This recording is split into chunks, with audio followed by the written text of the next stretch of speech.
Woohoo! Let me see if I've got the sound on this thing. No, I don't. Now I do. Shannon, how are you? Doing well, yourself? I am doing well. 2 hours and 57 minutes of sleep last night. There you go. According to I woke up at like 2:30, couldn't go back to sleep. So I was like, oh, let me just check the HEB COVID vaccination site. And lo and behold, there was one appointment available, and I actually snagged it. Wow. 2:30 this afternoon. Same day. That is crazy. Yeah. I mean, wow. so many times of clicking, and there's only one available, and then you click on it, and it's like, just kidding. Yeah, somebody told me, like, for the CVS that midnight to 4 a.m. was the best, so maybe that also applies to HEB. That is great. Good for you. I'm getting the Pfizer. That's what I got. Which is good. Anything but Johnson & Johnson. I saw someone yesterday compare Johnson & Johnson to the same motto as C's to get degrees. Like, yeah, maybe. What was I going to say? Yeah, my mom got I still get my second shot next week. I got Pfizer. Nothing. I didn't even like feel the first one, and there wasn't even any soreness. My mom, no reaction first or second to Pfizer. She had a little soreness the first shot, like for an hour where they did it, but nothing really distressful. I've heard now some people are saying the second one is rough, but we'll find out. So. And I think I get it next Thursday, so I don't think it would keep me out, but I'll let you know as we get closer to that in case it knocks me out. I don't think it will, though. I hope not. I have not yet. I guess I'll try it at the break, but I agree with you. We should drive people to our Facebook page or our Twitter accounts. Did you put yours up? I haven't put mine up yet. I was gonna wait for us to talk about it and then say all right, we're sending them now. Okay, yeah. I think that makes sense too. Yeah, it should be a reveal. I totally agree with you. That's a better way to do it. So I mean, do you want to do it at 6:30, or do you want to do it you think there's a better time to do it, or you want to reveal it right before Tanner comes on in the 8 o'clock segment? Whatever you're feeling. Let's do it. Let's do it at the top of the 8. That way, it'll give us something to talk about, and I'll continue to sell to it, and it'll be the big reveal just after 8 o'clock. So it's just something else too. I had to refresh on how to even change my profile picture because I just don't ever change them. That's a good point. I haven't changed it. I've had mine with the mask on for like probably 10 or 12 months. So hopefully it's easy. I think you go into settings. Let's see. We got Hector Gomez in here, Pendejo, Luisa Alanis, John Williams, Wes Perkins. Wes Perkins, what are you saying? I wake up to your tweet about we're going to talk about you, Wes Perkins. That was DeMar DeRozan auditioning for the Mavericks. We'll get Shannon's take on that as a Mavericks fan. Thanks for bringing me down, Wes Perkins. I want to celebrate the Spurs victory. And you're telling me DeMar's going to be a Maverick. Here we go. Now, Chris Duel. What a weekend in sports, huh? What a Masters, history made at the Masters. Shannon and I will be humiliated publicly for the week as a result of the Masters. A no-hitter in Arlington, except it was for the Padres. In fact, the Padres swept the Texas Rangers over the weekend. So much to talk about in a busy Masters weekend of sports. So much to look forward to this week. It's the Chris Duel Show, along with Shannon, Salty, Sweeney. And Shannon, you were telling me something before the show began, and I guess sometimes it pays to have insomnia. Yeah, it sure does. And as much as I'm dreading having to pay off this bet for an entire week, and I assure you I'm ready to go. I'm following through. I'm not going to try and get my way out of it. But it's so behind me now because this morning I was just awake at 2:00. Thought, let me go check this HEB vaccination site real quick. Been pretty used to clicking on a location that says they've got a time slot, clicking on it, and then it's saying, just kidding. But this morning, I snagged a slot for a Pfizer vaccine at 2:30 today. Boom. Wow. So you get it at 2:30 in the morning and you're going to have the same shot same day. Yeah. Instead of sending me all the information, they just said, we'll see you in 12 hours. That's all they said. That is so cool. Good for you. I'm excited. Wow. Don't let me leave here today without printing the paperwork that I need. Yeah, print the paperwork. And congratulations on being a good human being. I believe in science and medicine. And yep. I didn't realize how big of a weight I had of just like trying to get the shot, because then I was just elated and awake in bed until it was time to come into work today. So I'm very tired, and I'm sure the shot might wear me out too, just because I hate needles. I'll probably start working myself up as it gets closer to that time. But I'm glad I'm finally getting it done. Yeah, I got the Pfizer shot. I didn't even feel it. I mean, it was like, okay, you're doing something on my. So I didn't feel. I had no reaction to the first shot. Now. A lot of people, and I see Wes Perkins, our good friend on Facebook Live with us this morning. A lot of people like Wes saying the second shot can knock you out for a day or two. But my mom is 97. She had both Pfizer shots, no reaction. I'm hoping my DNA that I received from her is gonna be that way for me. Here's something though that someone who is an expert at this and was helping a lot of people get shots. A friend of mine, in fact, I'll give her a plug. Her name is Jennifer White. She is the president of the San Antonio USC Trojan Alumni Association. But she said one of the best tips she gives people, and this was specifically for the CVS.com website, but maybe it applies to HEB, which is what you did. She said your best chance to get an appointment for a shot is go online between midnight and 4 a.m. That, a lot of times they would fill, they'll be open at least for CVS midnight to 4. And by the time you get to 6 or 7 in the morning, they're gone.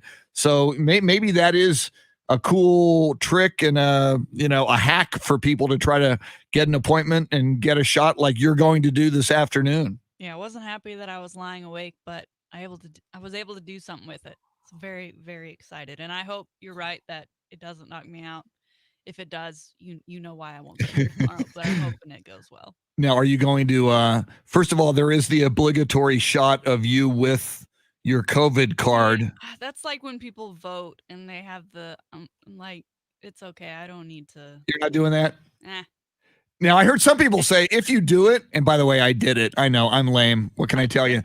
But I heard some people say, hey, when you do that, blank out your birthday because if people get your name and your birthday, they're halfway toward identity theft. That's two big things they need. They need like one or two more, and they can destroy your life. So they just need the name of your first dog. Yeah. So, which was Super Dog, but no. So anyway, there is that. Let us introduce. Fans are going to go wild. There's been a buzz on Facebook Live all morning long. He is our soundscape stylist. He is known as the Boy Wonder. There he is on Facebook Live, the lovely and talented, the pride of Oklahoma Christian University, only because he turned down a scholarship to Oklahoma Satanic University. The fabulous and flawless Jeremy Fouts. What is up? What's up, guys? Happy National Grilled Cheese Sandwich Day. Ooh, that's a good day. Yeah, I will be celebrating. That's a good day. When I was a kid, and probably until I was like 12, I thought it was grilled cheese. I guess my mom never enunciated. It's like, can I have a grilled cheese sandwich? I thought it was like, girls had them, but I liked them. So can I have another grilled cheese? It's like, dude, it's grilled cheese. You're 12 now. Get with the program, enunciate, and learn. It's a grilled cheese sandwich, but they're very, very, very good. I'm with you. Do we get fancier, or are we just going craft singles? Because I'm all about the craft singles. I like simple. Craft singles. My mom used to do Velveeta. She used to throw some Velveeta cheese in there. Some proper American cheese. Yes. And grilled cheese sandwich, that is an American invention, right? The French didn't come up with that with their freedom fries, did they? I think that was all us, yeah. That was all us. God bless America. Wow. Oh, by the way, we got a contest coming up twice today. In fact, all week long. And maybe beyond that for a line. They only tell me a week at a time.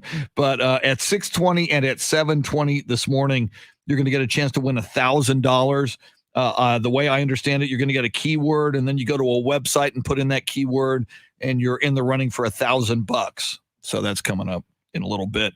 So speaking of, and if you were wondering what that was about, if you didn't hear last week, the Masters, Shannon and I had a bet with Tanner Carlson, and the two losers of that bet, we drafted a 3-player fantasy Masters golf team each, and the two who did not win the overall competition would be forced to change their Twitter profile pics to something involving the team they most dislike.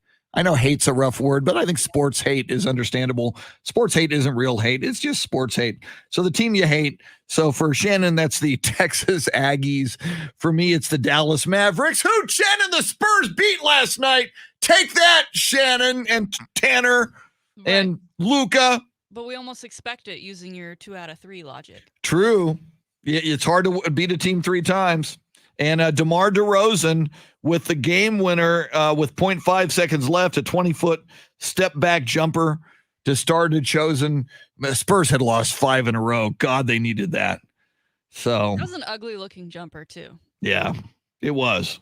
Like, I watched it several times this morning. I was like, how did that go in? We'll take it. We'll get Spurs. Spurs were in dire straits. That was the Mavs who were just like, all right, we'll take this to OT. Yeah, and I thought, I was like, no. I thought it was going to OT. Yeah. So there's that. Spurs on a back-to-back. They have Orlando tonight. You would think, well, they can beat Orlando, and they should, but Spurs very shaky on the second night of back-to-backs. So we shall see. We don't know. But jumping back to the Masters, Hideki Matsuyama, not only the first Japanese golfer to win the Masters, he's the first male golfer from Japan to win any major championship. Shannon, that's they love their golf in Japan. That's got to be a big deal there as we speak. Huge, and definitely the most exciting thing about yesterday's Masters was that storyline, because there wasn't much else to it, right? He had to lead the entire day. There wasn't like there was a big push or fight for that first place, get that green jacket spot. It kind of, I guess, maybe 15, 16, it looked like, oh, maybe we could be trading shots here, but not really. I mean, the way that his runner-up was playing, he got off to an awful start to start that 4th day. So, I think that story of him becoming the first Japanese male player to not only win the Masters, but a major. And then towards the end of the round, they started playing some of the calls from Tokyo, and that was awesome to hear their excitement. I think it's one of the best things about the PGA is that it's almost like an Olympics every time these players come together from around the world. I mean, you kind of forget that they are representing not only themselves, but these countries. So I think it's really, really awesome. And he played really well. He deserves it. It's not like, the dreadful Jordan Spieth. He was going to win his 2nd in a row, and then he lost it. So Danny Willett ended up taking home that jacket. Like, he didn't win that jacket. Jordan Spieth lost it, but it was all Hideki who won this one. We'll talk a lot more about that, but right now it is 6:20. We'll do this again at 7:20, and there's 12 of these per day. So if you keep listening to both AM 1300, The Zone in Austin, and Ticket 760, multiple chances to win $1,000. Here is the first of the day right now. Now, here's your chance to win $1,000. Just enter this nationwide keyword on our website. Budget. That's budget. Enter it now. Go to the website, enter the keyword budget. Very, very cool. I'm looking at the comments, Shannon, on Facebook Live, and Tracy Bogert says no side effects for him on the Pfizer vaccine. So we are going to think positively for you that you're going to be fine with that. Yeah, I'll let you know. Very, very. Side effect may just be me fainting from the needle. I'm gonna go in and be like, look, I don't like needles. I'm gonna look over here. Don't count me down. Don't just let me know when it's over with. And hopefully I don't feel a thing. That is one of my. Whenever I get a shot or whenever they take blood, I can't look. I can't look at you. No, and I look hate when away. they count down. I'm like, I'm not watching because I don't want to know. I know how to count. I know how to count forwards and backwards. So you counting does absolutely nothing for me. Very, very funny. So again, by the way, and I know I'm kind of bouncing all over the place here, but it's the first segment and the coffee hasn't kicked in. Plus, with the Spurs game last night, Fitbit says I slept 2 hours and 57 minutes. So I'm a little bit punchy, and I'm always a little bit punchy in the morning anyway. So here's the deal. Tanner Carlson going to join us just after 8 o'clock. The bet was that the two of the three of us who don't win, and Tanner won, his players outshined Shannon's players and my players. Then we have to change our Twitter picks for the week to something commemorating the teams we really don't like. For Shannon, the Texas Aggies. For me, the Dallas Mavericks. So what we will do, if you go look at our Twitter pages right now, Shannon on Twitter at Shannon B. Sweeney. I am on Twitter at Chris Duel. We haven't changed those picks yet because, Shannon, I think why do it any longer than we have to do it? But since we're talking with Tanner at 8 o'clock, I figure we'll change them maybe at the top of the 8 o'clock hour. Yeah, and he's probably sleeping right now, so he doesn't have to know that we haven't started yet. And oh, by the way, he was throughout the weekend just a little cocky. He kept posting the scores really early. Yeah. And yes, he did win, but in the grand scheme of things, like none of our players really played that well. No. Except for Spieth, who came through at the end, which I like I said on Twitter, I was more than happy to cheer on the fellow Longhorn alum. Absolutely. Yeah, Spieth played very, very well. Yeah, and none of us picked the winner.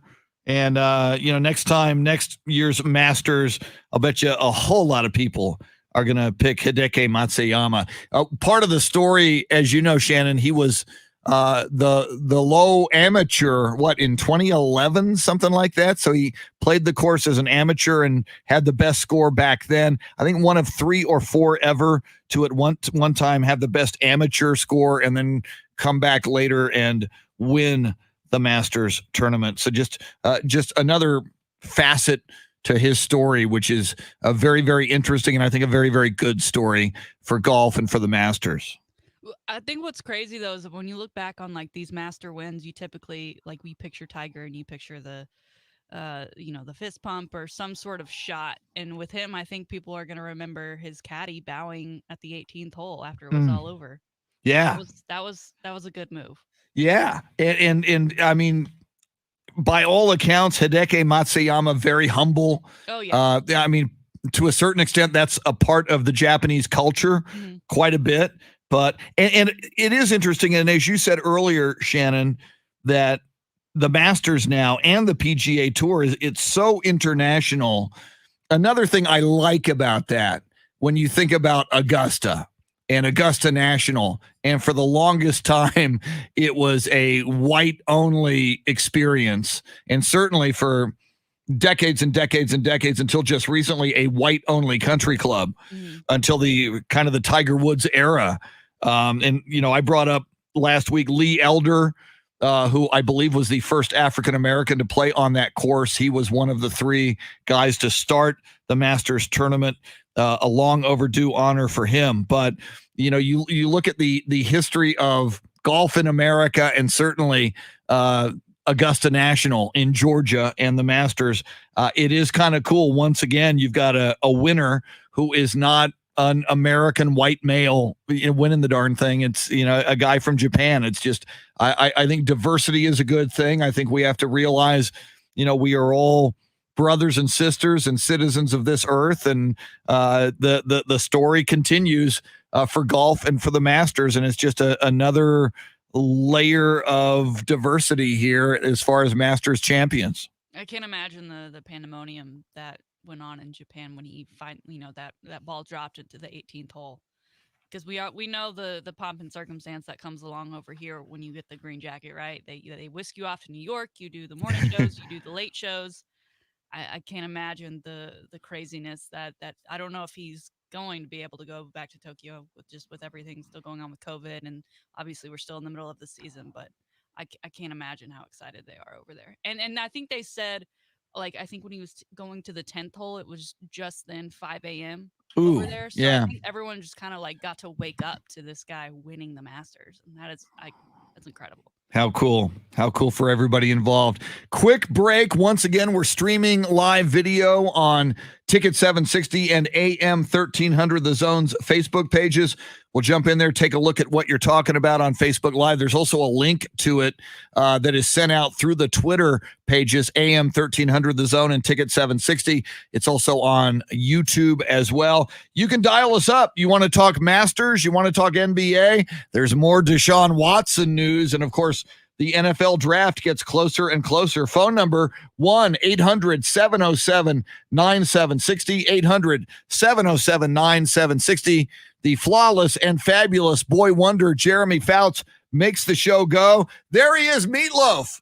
2 out of 3 ain't bad, Dallas Mavericks. Woo! Loves me some loaf.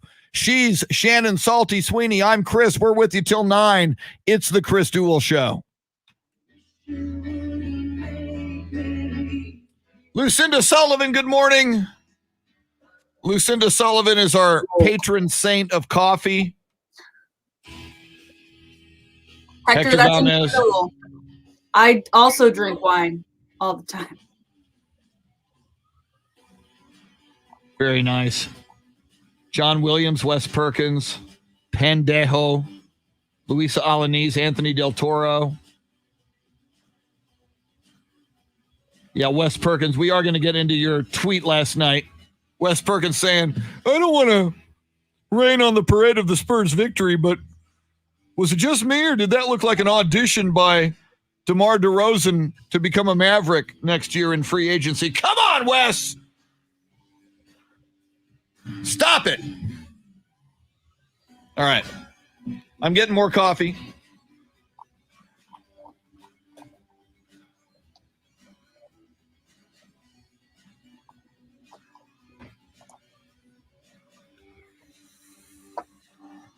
Mask on.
All right.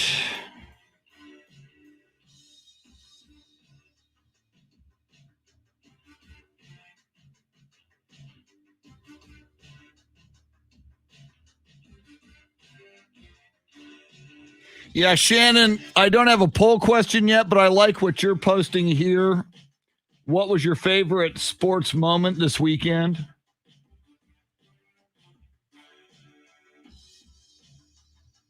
So obviously, I'm going to put Hideki Matsuyama winning the Masters. For Spurs fans, DeMar DeRozan's game winner. I need a third choice, and then Texas baseball sweep. Yeah. If you're a Padres fan. Oh yeah, that no hitter. Yeah. Austin FC beating San Antonio FC.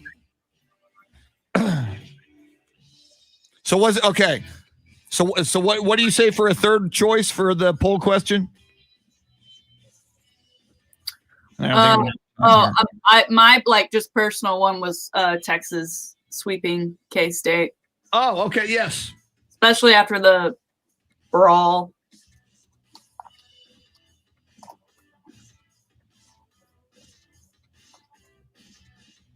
All right, I'll probably not have time here, so I'll Texas baseball sweep. That might be enough characters or few enough characters. So Matsuyama's.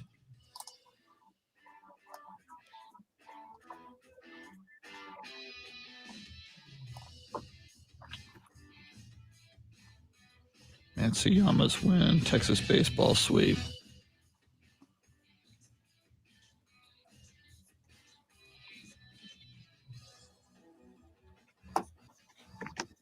And then other. Okay.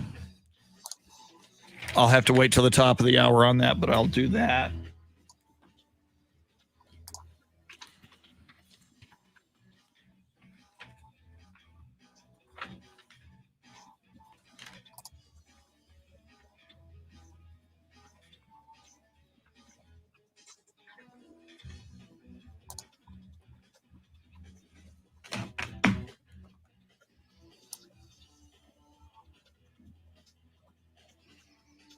Fact, let's see.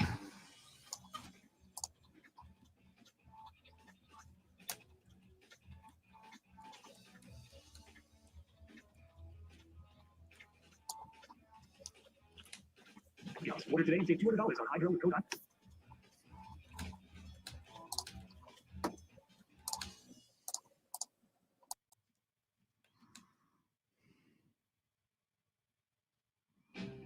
Here we come.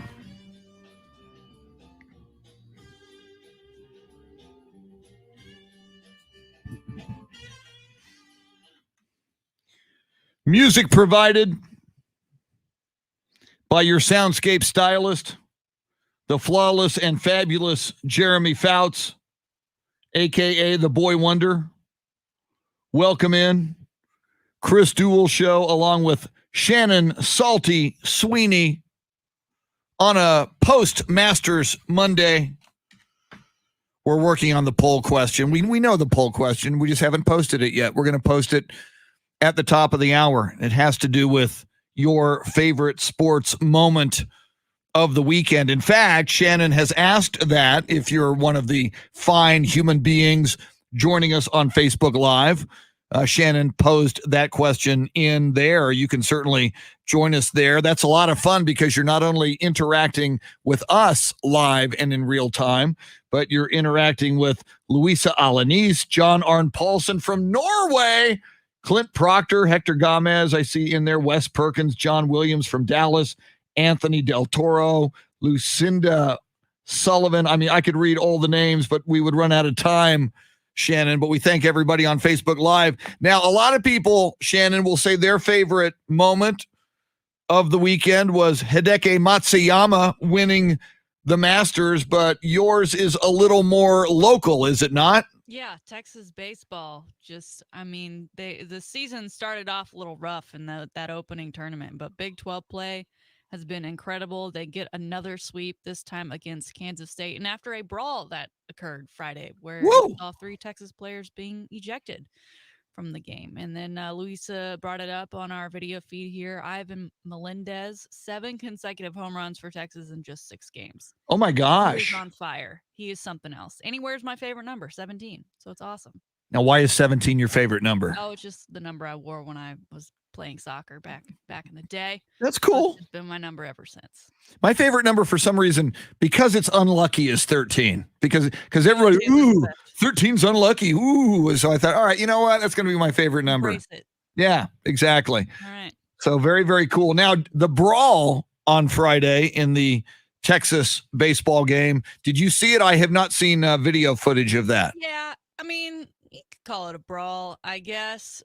Texas was at the plate, hit a good one out into the field. K-State kind of whiffed, made an error on grabbing it. So in an effort to get more than one person to the home plate, Coach Pierce had our guy running when he probably shouldn't have been. So when he got to home plate, he was met by the catcher who was kind of standing over it, and the two kind of, I don't know. It was almost like when the D-line and the O-line first meet each other at the jump, when the ball gets hiked, where we're just both their forearms are up against each other. Yeah. And, the runner gets knocked down. The catcher is standing over him. It looks like he's not allowing him to get up. So Texas players come in to defend him, and it clears the benches. And ultimately, I believe the Texas first baseman, second baseman, and shortstop were ejected from that game. But they came back to play the rest of the weekend.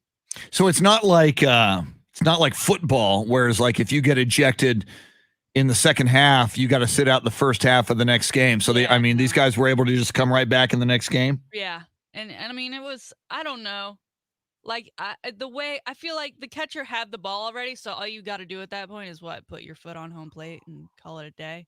I don't think you needed to, knock him to the ground. I know you were mad that Texas scored and they were trying to put another one on top of you right there, but come on, get over it. Very, very funny. But and baseball on a run, it's looking good.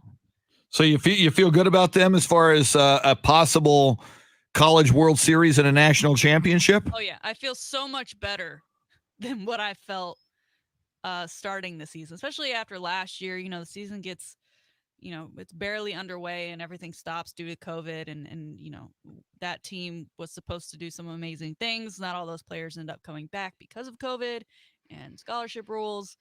And then to start this season the way they did, playing really, really high quality teams, just not getting any wins out of it. The bats weren't really coming alive. And now here we are just dominating in the Big 12. I like our chances here. Very, very cool. In other baseball news over the weekend, it was not a good weekend for the Texas Rangers. Not only did they get swept by the San Diego Padres, but in one of those games, a 3-0 victory by the Padres. It was a no-hitter. San Diego Padres right-hander Joe Musgrove, who is a San Diego native, which is kind of cool from his perspective. But I thought the biggest thing about that no-hitter, which kind of blew my mind, Shannon, it was the first no-hitter in San Diego Padres history. They've been around since 1969. My God, you would have thought, you would have thought 162 games every season since 1969, and no pitcher got a no-hitter for them. They've had to have been close a few times, though, right? I have no idea.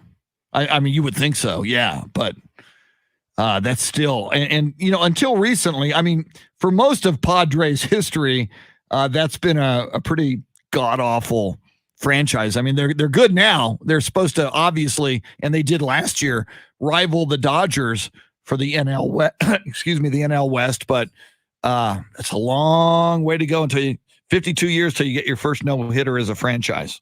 Do they make a statue of that guy? Do we have to? We got to do something. You really should. You really, really should. And this, over the weekend, we talk a lot about Austin FC. We had Commissioner Don Garber of Major League Soccer on Friday, and we talked about the fact that, in San Antonio, there's some angst because San Antonio thought it should have had an MLS team. So they went at it over the weekend in a friendly.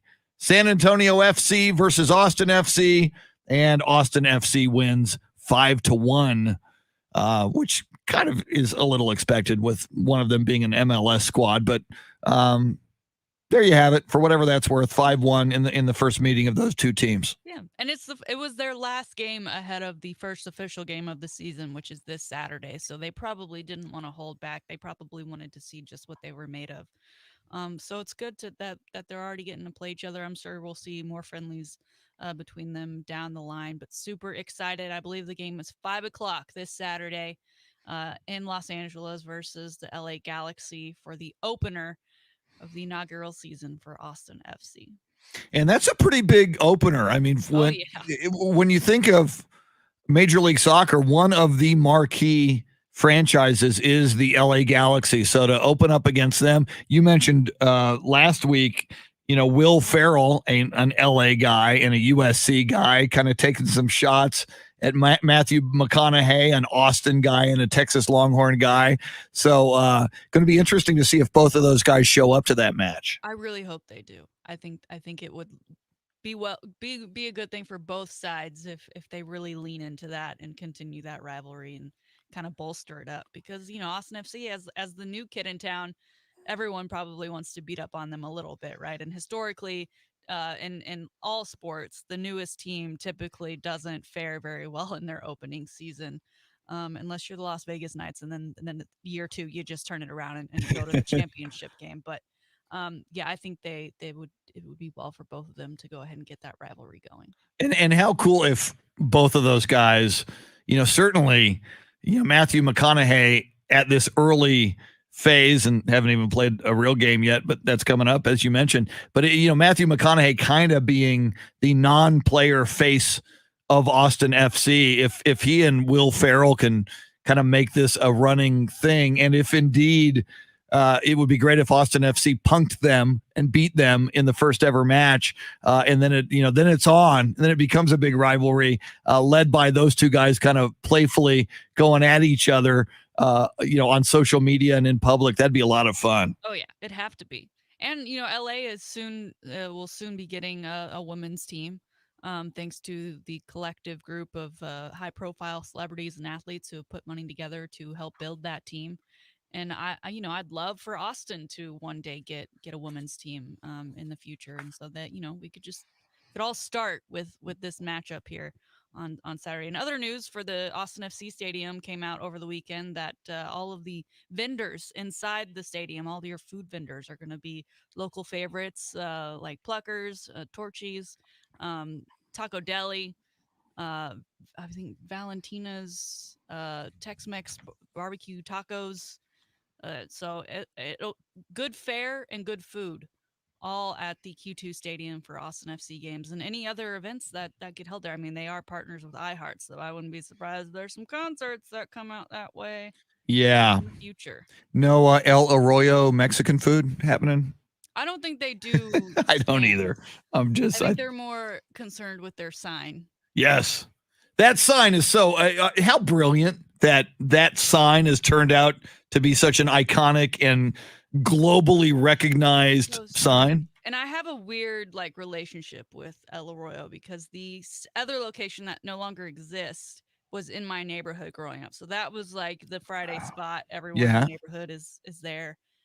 And then it changed hands and ownership, and they changed the menu. They changed the recipes. I don't know whose idea it was to put pepper in the queso. But needless to say, it didn't last much longer after it changed hands. So, it makes me sad that I have to go all the way to 5th Street just to get an El Arroyo fix these days. Because definitely my favorite sour cream enchiladas in town from El Arroyo. Now, when you do get the El Arroyo fix, does it taste like you remember the El Arroyo in your neighborhood? It tastes how it's supposed to taste. Yeah. See, I tell people this, and they don't necessarily believe me, but it's true. When I was growing up, there was a Whataburger not far from where I lived on Callahan Road, for you San Antonio people, Callahan near Babcock, in between Babcock and Loop 410. And the Whataburger in like 1973, what the patty was like twice, almost 3 times as thick. It was, over the years, something, Whataburger expanded, and I guess they figured, you know what, we can like make the patty thinner, and then if somebody wants more, they can get a double patty. But the Whataburger itself in like the early to mid 70s, the patty was much, much bigger, at least double the current size. Secondly, believe it or not, it was even more flavorful. I mean, it was like this huge rush of like delicious. Whataburgers are still delicious, don't get me wrong, but they are, and I'm thinking about this because you grew up with an El Arroyo in your neighborhood. So I grew up with a Whataburger in my neighborhood, and as a kid, Whataburger was slightly different, and I would say slightly better than it is now. And I know that's Texas blasphemy, but I was there. Get off my lawn. I ate those burgers before you did, kids, before you were even born, back in the early 70s. You know what it was like. Yeah,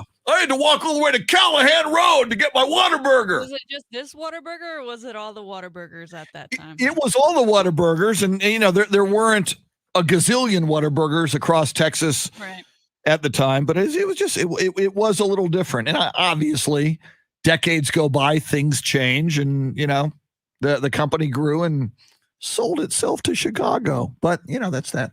That's not that I'm bitter. Not that I'm bitter. I believe you. I'm with you. We will get into this a little bit later, Shannon. It's sadly the gift that keeps on giving, the Desean Watson saga. And since we last convened, his attorney is saying that Desean Watson, yes, there was some sexual activity, but Desean Watson never engaged in any activity that was not mutually desired. That is the old tried and true, she was asking for it defense, which is despicable if you ask me. This is just getting uglier and uglier and uglier. Yeah, the end of this article you're referring to, where they quote his attorney at the end. He says, when I talked to Desean about the first couple of accounts, that he cried. Desean cried. He just cried, and you would too if your life came. Yeah, if you were going to lose your multi-millionaire status because you're an idiot sexual predator, allegedly, you'd cry too. You're totally right. The whole she was asking for it, kind of like either you don't understand social cues or your idea of consent is not this, like, oh, well, she was touching me, so you're there to get a massage, fool. Ugh. It's like you said, it's just keeps on giving, and at some point you hope that this will all be worked out one way or the other, so we can all move on from it, and all parties on this can move on from it, but it just gets stranger and stranger by the day. Yeah, and I love the lawyer speak. Those were the words he used, mutually desired. Not that she requested that these things begin, not that she consented to enter into a sexual encounter. No, she desired it. Well, Desean could tell she desired it. And then the lawyer was asked by, I guess, another reporter asking if this happened on multiple occasions, and then he kind of started to backtrack his way out of it a little bit. I think he may have realized, yeah, we just took this in a different direction. Can't come back from this one now, can we? So ugly. God, that's an ugly story. And it's the Houston Texans, one of Texas's only 2 football teams in the NFL. All right, coming up, we'll talk about a new coach for Tennessee State, a former Dallas Cowboy, and one of our pet peeves, a man with 2 first names. We'll get into that as well. Dream On by Aerosmith as we take you to break. Lots more coming up. Sports update at the top of the hour. Sports packages coming your way. Shannon, Salty, Sweeney. We'll get the poll question up. We'll tell you what the poll question is as we roll forward as well. Jeremy Fouts is your soundscape stylist. We are with you until 9. Thanks for being with us. It's the Chris Duel Show. All right. 2. Now, let me get this poll question up and running. What was your favorite sports moment of the weekend?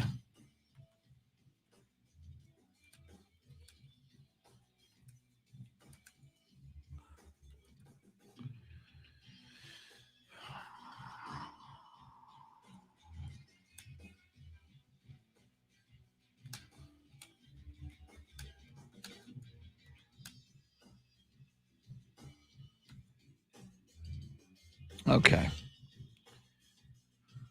Choice 1.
Taro Kotani, Will Guzman, Taro, the greatest international Spurs fan in the house. Ralph Balderas, Sonic used to put a peppermint I vaguely remember that. Sonic used to put a peppermint candy stuck on top of their burgers with a toothpick back in the 80s.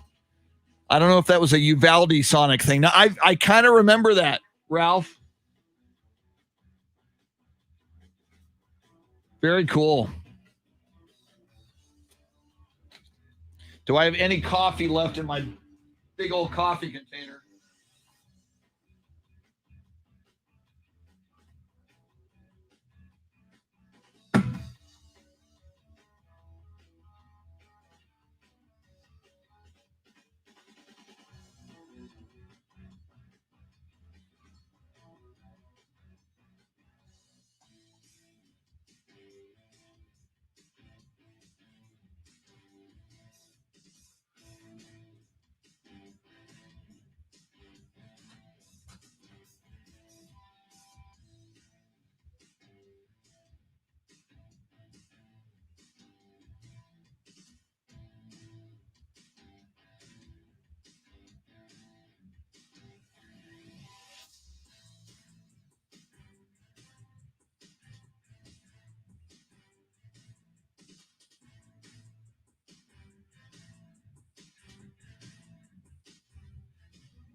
Will Guzman says Burger Boy used to sell a burger called the Whopper, and there used to be a Whopper burger in the early to mid 70s.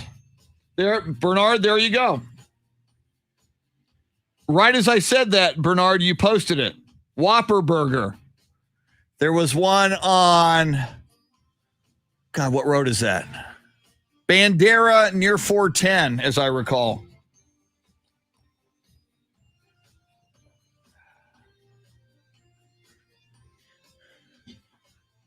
Yeah, Whopper burger was a big deal. It was almost as big as Whataburger back in the day.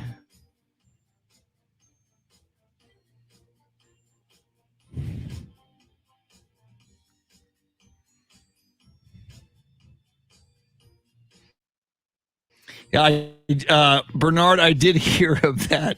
We'll have to talk about that story. The homeless guy posing as a USC football player.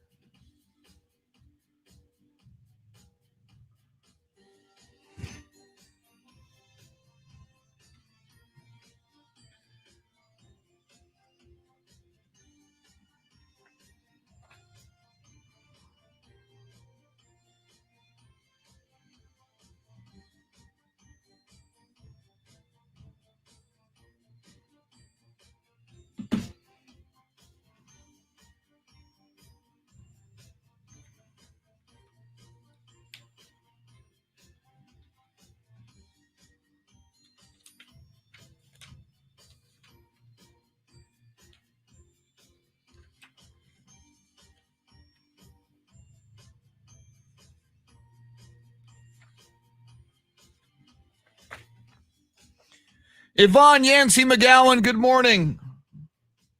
Welcome in.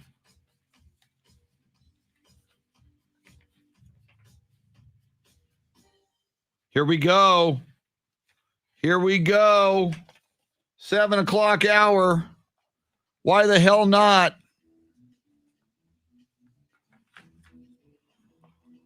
This is the Chris Duel Show. Where is that story? Ah.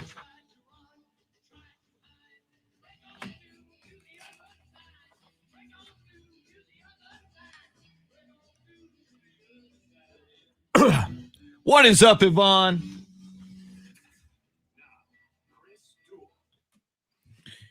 Good morning, Monday, April 12th.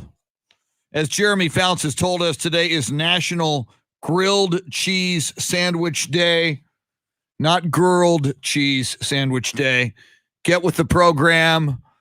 We have a new Masters champion, a historic Masters champion, Hideki Matsuyama, not only the first Japanese golfer to win the Masters, but he is the first male golfer from Japan to win a major championship. We talked about it. Chris Duel Show with Shannon Salty Sweeney. And Shannon, we're less than an hour away now from the big reveal, because sadly, as much joy as there was in Japan and around the world, a lot of people, including us, very happy for Hideki Matsuyama winning the Masters.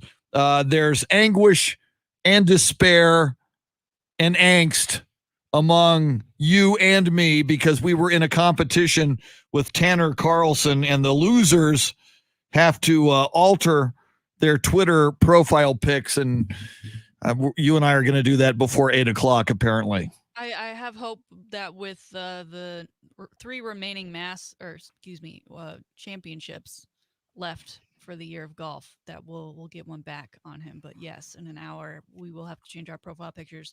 I had to go back and find the original profile picture that I currently have, so I can quickly replace it come weeks in. So, and I wonder, and we said this, and we'll talk with him about it.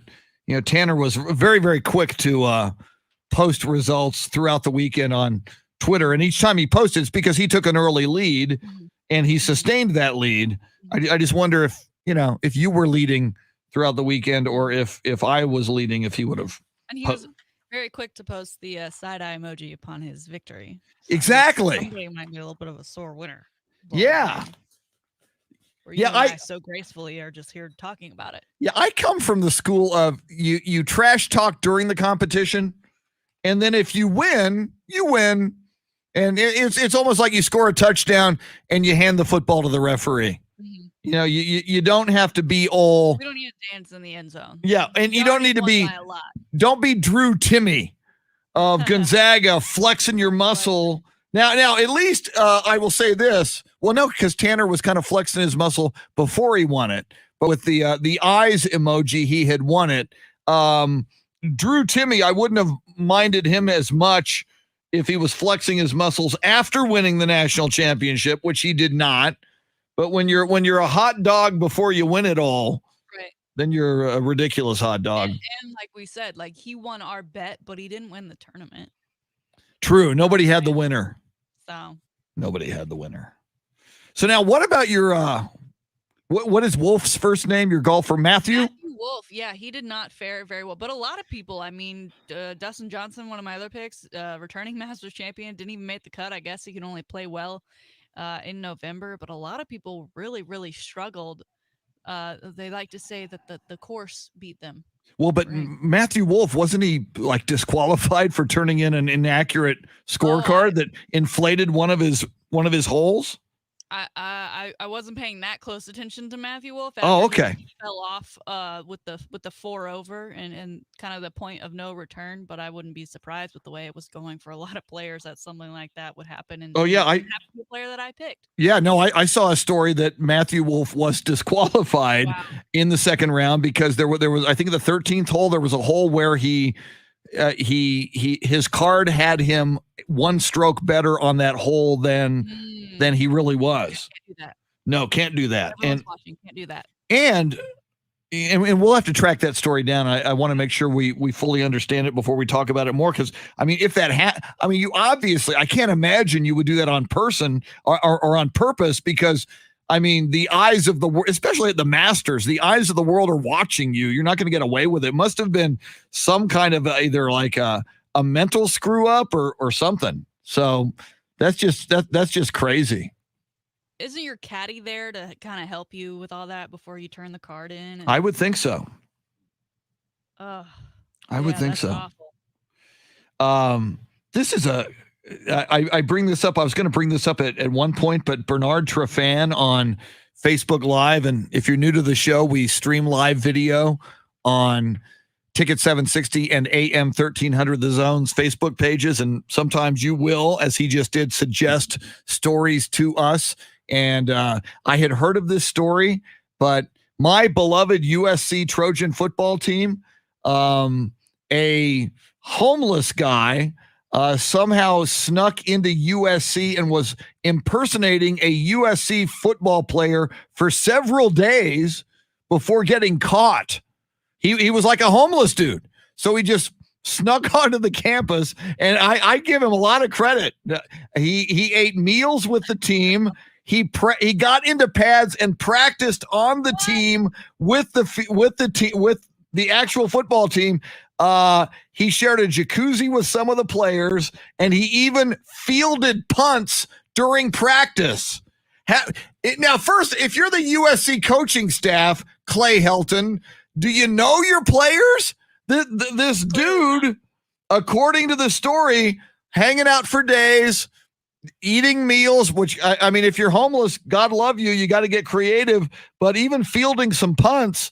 I mean, if this guy was good, I think USC might look into a scholarship possibility if he's actually good. Where does he get the clothes? Where does he get the pads? I guess in the locker room. Maybe he's already in Hollywood. Maybe someone will pick him up to be on their show because he just put on an incredible performance. Yeah. I mean, maybe we have a Rudy story now. Did he at least look the part age-wise? I mean, I'm just picturing like an older man, gray hair. Yeah, I don't have his age, but I'm going to have to find out. I got the story right there, but that's pretty crazy. That's wild.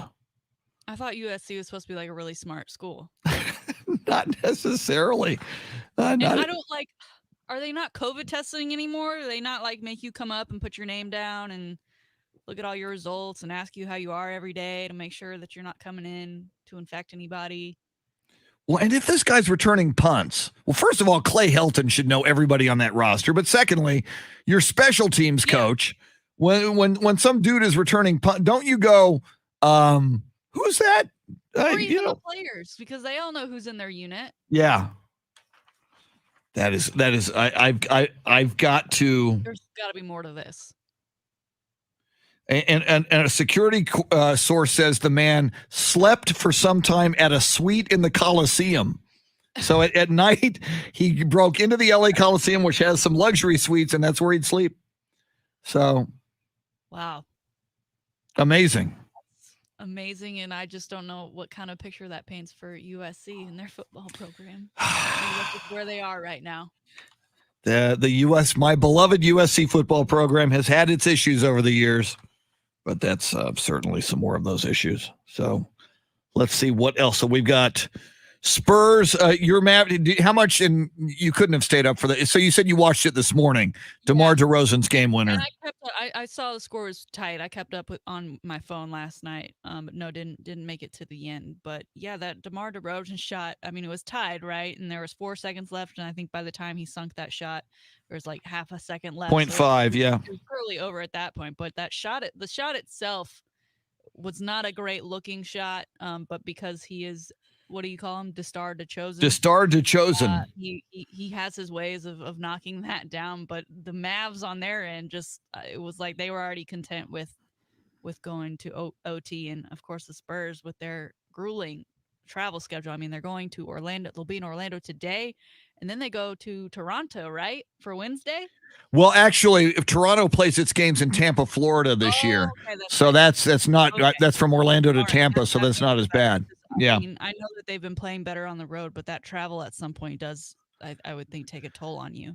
Yeah, and Coach Greg Popovich said even last week that he's looking at his team just seems fried. In the second half of the season, the Spurs have, because they had over a week where they had a COVID issue in the first half of the season, and all of those games got postponed, and the NBA wants everybody to play the full 72 game schedule. And this year it's not 82, it is 72 in the NBA. So the Spurs second half of the season is really backloaded. DeMar DeRozan finished with 33 points on 13 of 25 from the field. He also had 8 assists. Late in the game, you talked about the possibility of overtime. Kristaps Porzingis, who had just a big night, 31 points for him, but he had fouled out with 1:14 to play. He got his 6th foul. So had they gone to overtime, the Mavericks would have been without Kristaps Porzingis. Doncic with 29, so 31 for Porzingis.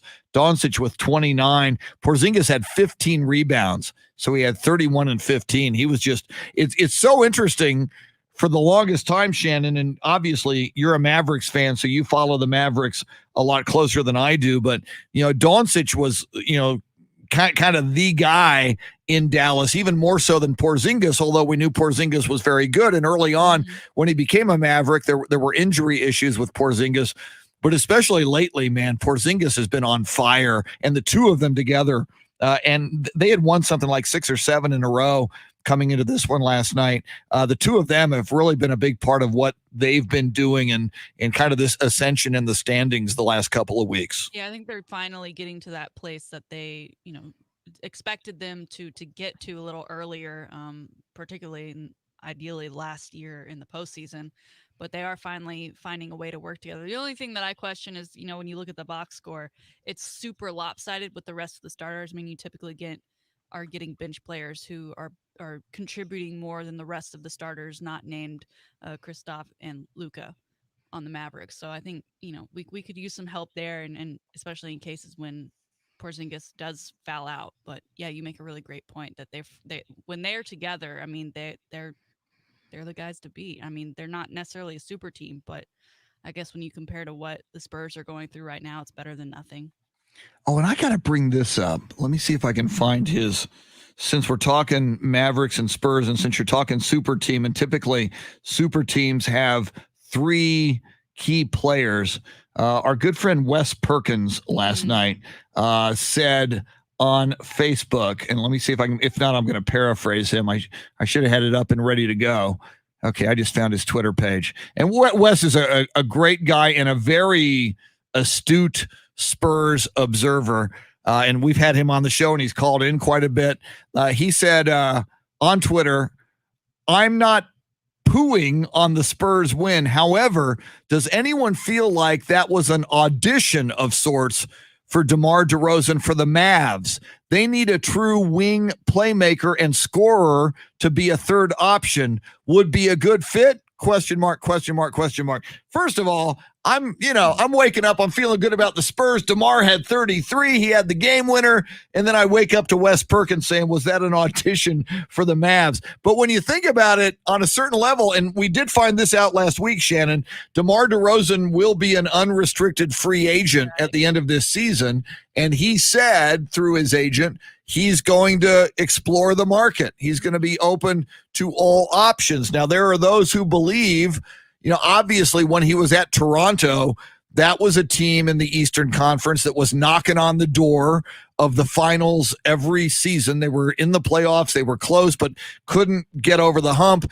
The trade happens. Kawhi goes there. We know the rest. Toronto wins the championship. DeMar comes here.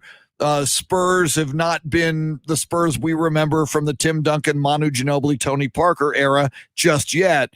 There are those who believe, Shannon, that DeMar DeRozan obviously would like a championship. We saw what LaMarcus Aldridge just did. He orchestrated the buyout. He's now a Brooklyn Net. It's possible LaMarcus, as a veteran, will get his first championship this summer with the Brooklyn Nets if they win the title. Do you think DeMar DeRozan would go sign with a team in search of a championship, a team that he thinks might have a better chance of winning the title than the Spurs? And secondly, as a Mavericks fan, Shannon, do you think he would be a good complement to the two guys we've just been talking about, Luka Doncic and Kristaps Porzingis? Well, I think he would be a good compliment. I mean, like I just said, how it's, as far as the starting five for the Mavs right now, it really is just Porzingis and Luka that are putting up points and contributing. So having a guy like that on the wing to help contribute even more and spread the defense a little thinner would be great. But he'll be 32 at the start of the next season. I think this is probably going to be his final kind of major contract where he's not bouncing around year to year. So I think it's going to come down to, does he want another championship or does he want money?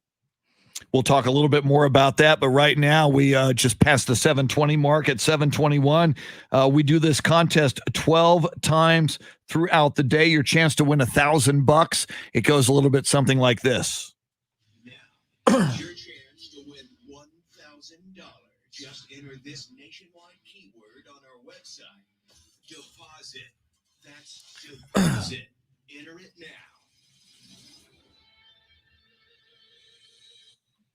Go to the website and enter the word deposit. You could win $1,000. And it's going to be fascinating, Shannon, to me, for the Spurs. You started the season with two veterans, DeMar DeRozan and LaMarcus Aldridge. I mean, obviously you had other veterans like Rudy Gay and Patty Mills, but your two top, arguably all-star caliber veterans who have been to multiple all-star games, LaMarcus Aldridge and DeMar DeRozan. If DeMar DeRozan signs with someone else, they will have let both of those guys get away with nothing in return. With LaMarcus, it was a buyout. So LaMarcus goes and he signs with the Brooklyn Nets. I think the Spurs, that was a friendly parting of the ways by both of them. And I think the Spurs enabled LaMarcus to go sign with the team he wanted to sign with. I think they could have probably traded him before the trading deadline and gotten a second round draft pick or something for him. Same thing with DeMar DeRozan. You've got to wonder if the Spurs thought, okay, there's a better than 50% chance, or even if there was a 50% chance or a 40% chance that DeMar DeRozan was going to go sign with another team. Wouldn't you think, because he's a very valuable asset for any team that is playoff bound, whether it's the Lakers or the Mavericks or whoever, to trade him and get a second round pick or a couple of second round picks? It's going to be fascinating to me if both LaMarcus and DeMar DeRozan walk from the Spurs without the Spurs getting any compensation in return. Yeah, and you mentioned how, LaMarcus was kind of a mutual parting of ways, and I don't know if maybe just timing, because timing seems to have a lot to do with everything in this world.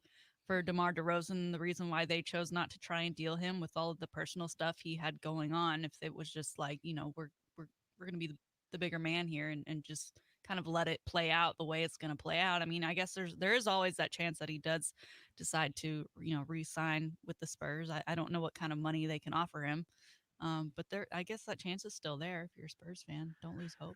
And you talk about the kind of money the Spurs can offer him. The Spurs are going to have a lot of money. The good news, even if DeMar DeRozan walks, or if they want to apply some of that money to him, the Spurs are going to have a lot of contracts coming off the books, including LaMarcus, and a lot of money they can offer him. And even if DeMar DeRozan does walk, that's even more money the Spurs could offer in free agency to other players. So, on one level, you've got a kind of a rebuild, and I don't think rebuild is the right term. I know, Jeff Garcia comes in here and sometimes says the term rebuild, and he is an expert and a Spurs analyst, but I think it's kind of a reload. I think the Spurs have always believed, that they were a playoff caliber team. I thought they were even last year when they didn't make the playoffs.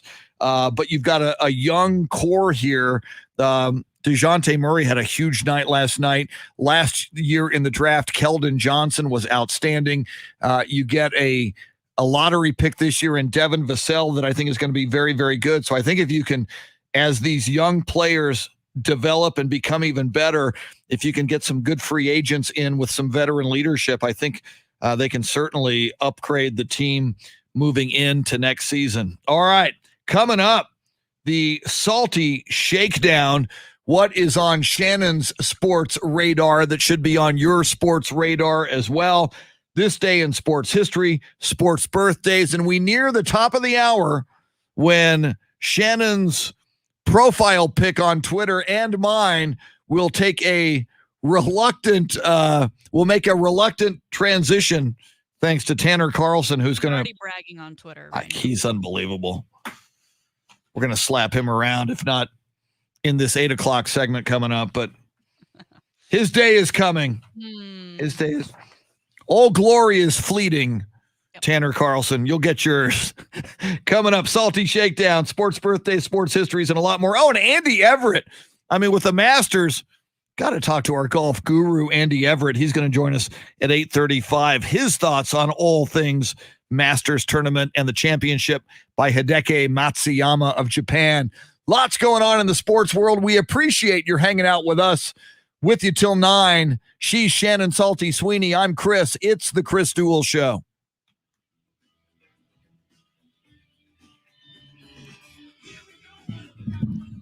Woo!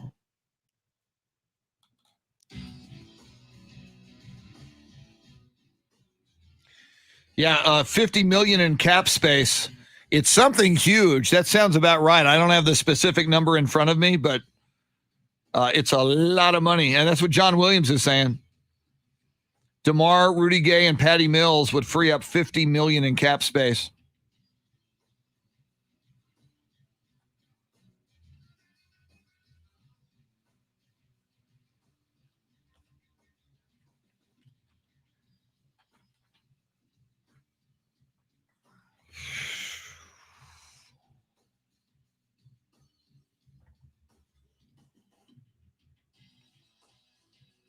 Bernard Trefan saying, I think he wants at least 30 million a year to re-sign with the Spurs, and at his age, he is probably not worth that much.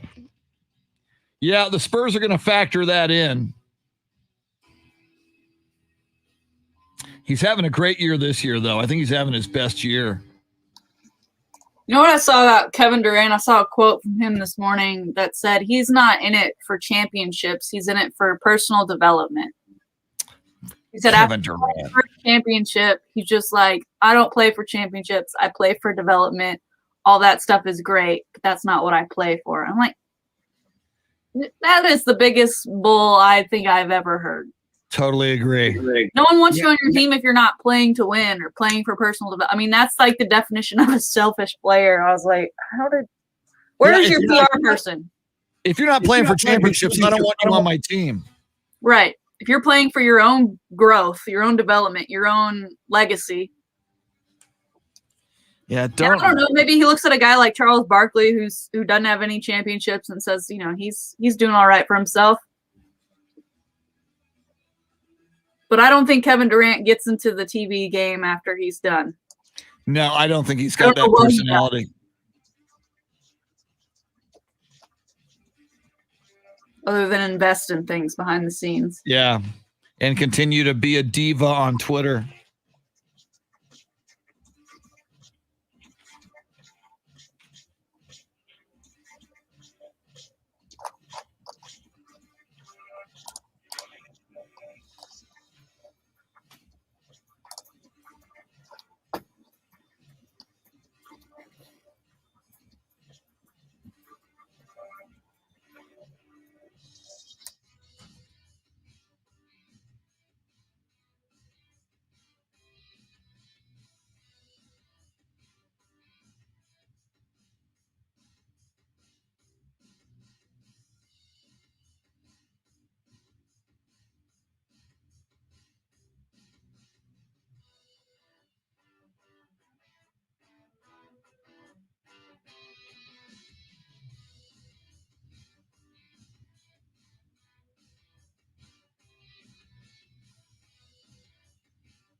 Welcome back.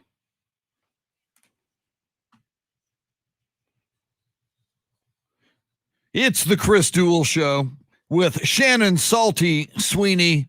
Jeremy Fouts is your soundscape stylist.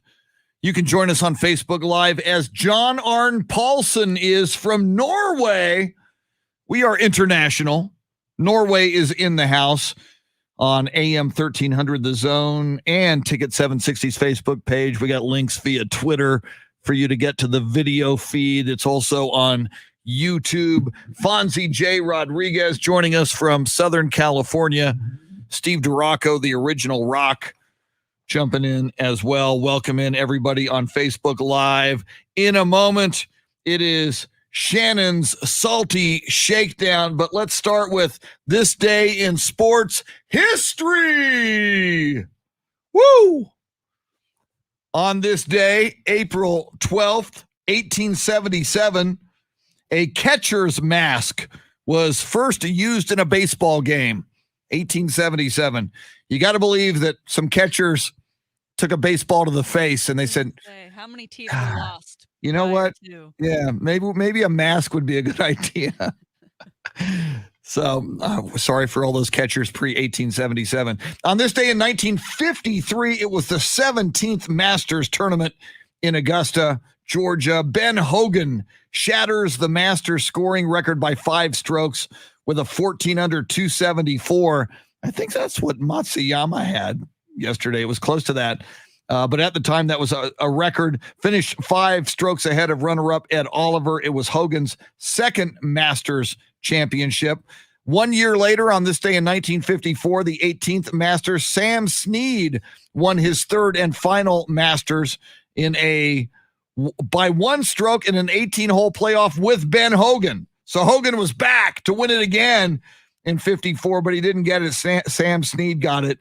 This day in 1964, it was the 28th Masters, and Arnold Palmer won by 6 shots over Dave Marr and Jack Nicklaus to become the first 4-time Masters winner. It was his 7th and final major victory for Arnold Palmer. This day in 1980, the U.S. Olympic Committee endorses a boycott of the Moscow Olympic Games. We're talking about doing that in China in 2022. And finally, Shannon will like this. On this day in 2015, it was the 79th Masters tournament at Augusta. Your winner from Texas, Jordan Spieth. He leads wire to wire to win his first major title by 4 strokes over Phil Mickelson and Justin Rose. There you have it. This day in sports history. How about some sports birthdays? Born on this day in 1944, Heisman Trophy winner in 1965. From USC, fight on. Woo, woo. Mike Garrett, born on this day in 1944. He would go on to play with the Kansas City Chiefs and score a touchdown in Super Bowl IV on 65 toss power trap. He became the athletic director at USC 1993 through 2010. Was there for a lot of that Pete Carroll excitement and Reggie Bush. Mike Garrett was born in Los Angeles, California. That makes total sense. Born on this day in 1952, Nicaraguan boxer, 3-time world champion Alexis Arguello, born in Managua, Nicaragua. Alexis Arguello died in 2009. And finally, Shannon, this is how hard up I am for sports birthdays today. It's a light day, April 12th. Born on this day in 1985, journeyman NFL wide receiver Ted Ginn Jr. You know, there's not a lot of big marquee birthdays when I got to go to Ted Ginn Jr., born on this day in 1985 in Ohio. Ted Ginn Jr. has played with Miami, San Francisco, Carolina, Arizona, New Orleans, and last season with the Chicago Bears. Happy birthday, Ted Ginn Jr. Those are your sports birthdays. And now, ladies and gentlemen, boys and girls, friends, Romans, countrymen, even farm animals gathered around the radio. You know you love it. Here it is, your daily Salty Shakedown. That's 7 teams for Mr. Ted Ginn Jr. I believe I counted that. Crazy. That's a little more than a few there. That's a lot of teams. I wonder what the record is. We're gonna have to. Who has played for the most NFL teams? In what position? Yes, we'll figure that out. Quarterbacks go far and wide just to keep being a backup, which is great. You don't get hurt and you get paid the big bucks. So I'd take it. Yep. All right, moving on to a guy who was pretty loyal to the teams he played for, Mr. Alex Rodriguez. We heard last year he was trying to buy the Mets with his fiancee J-Lo, as well as a group of others to purchase that baseball team. Well, that ultimately fell through. So now he and billionaire Mark Lore are attempting to buy the Timberwolves. And not just the Timberwolves, but their female equivalent, the Lynx, who are, I believe, 4-time WNBA champions, whereas the Timberwolves have yet to win a championship.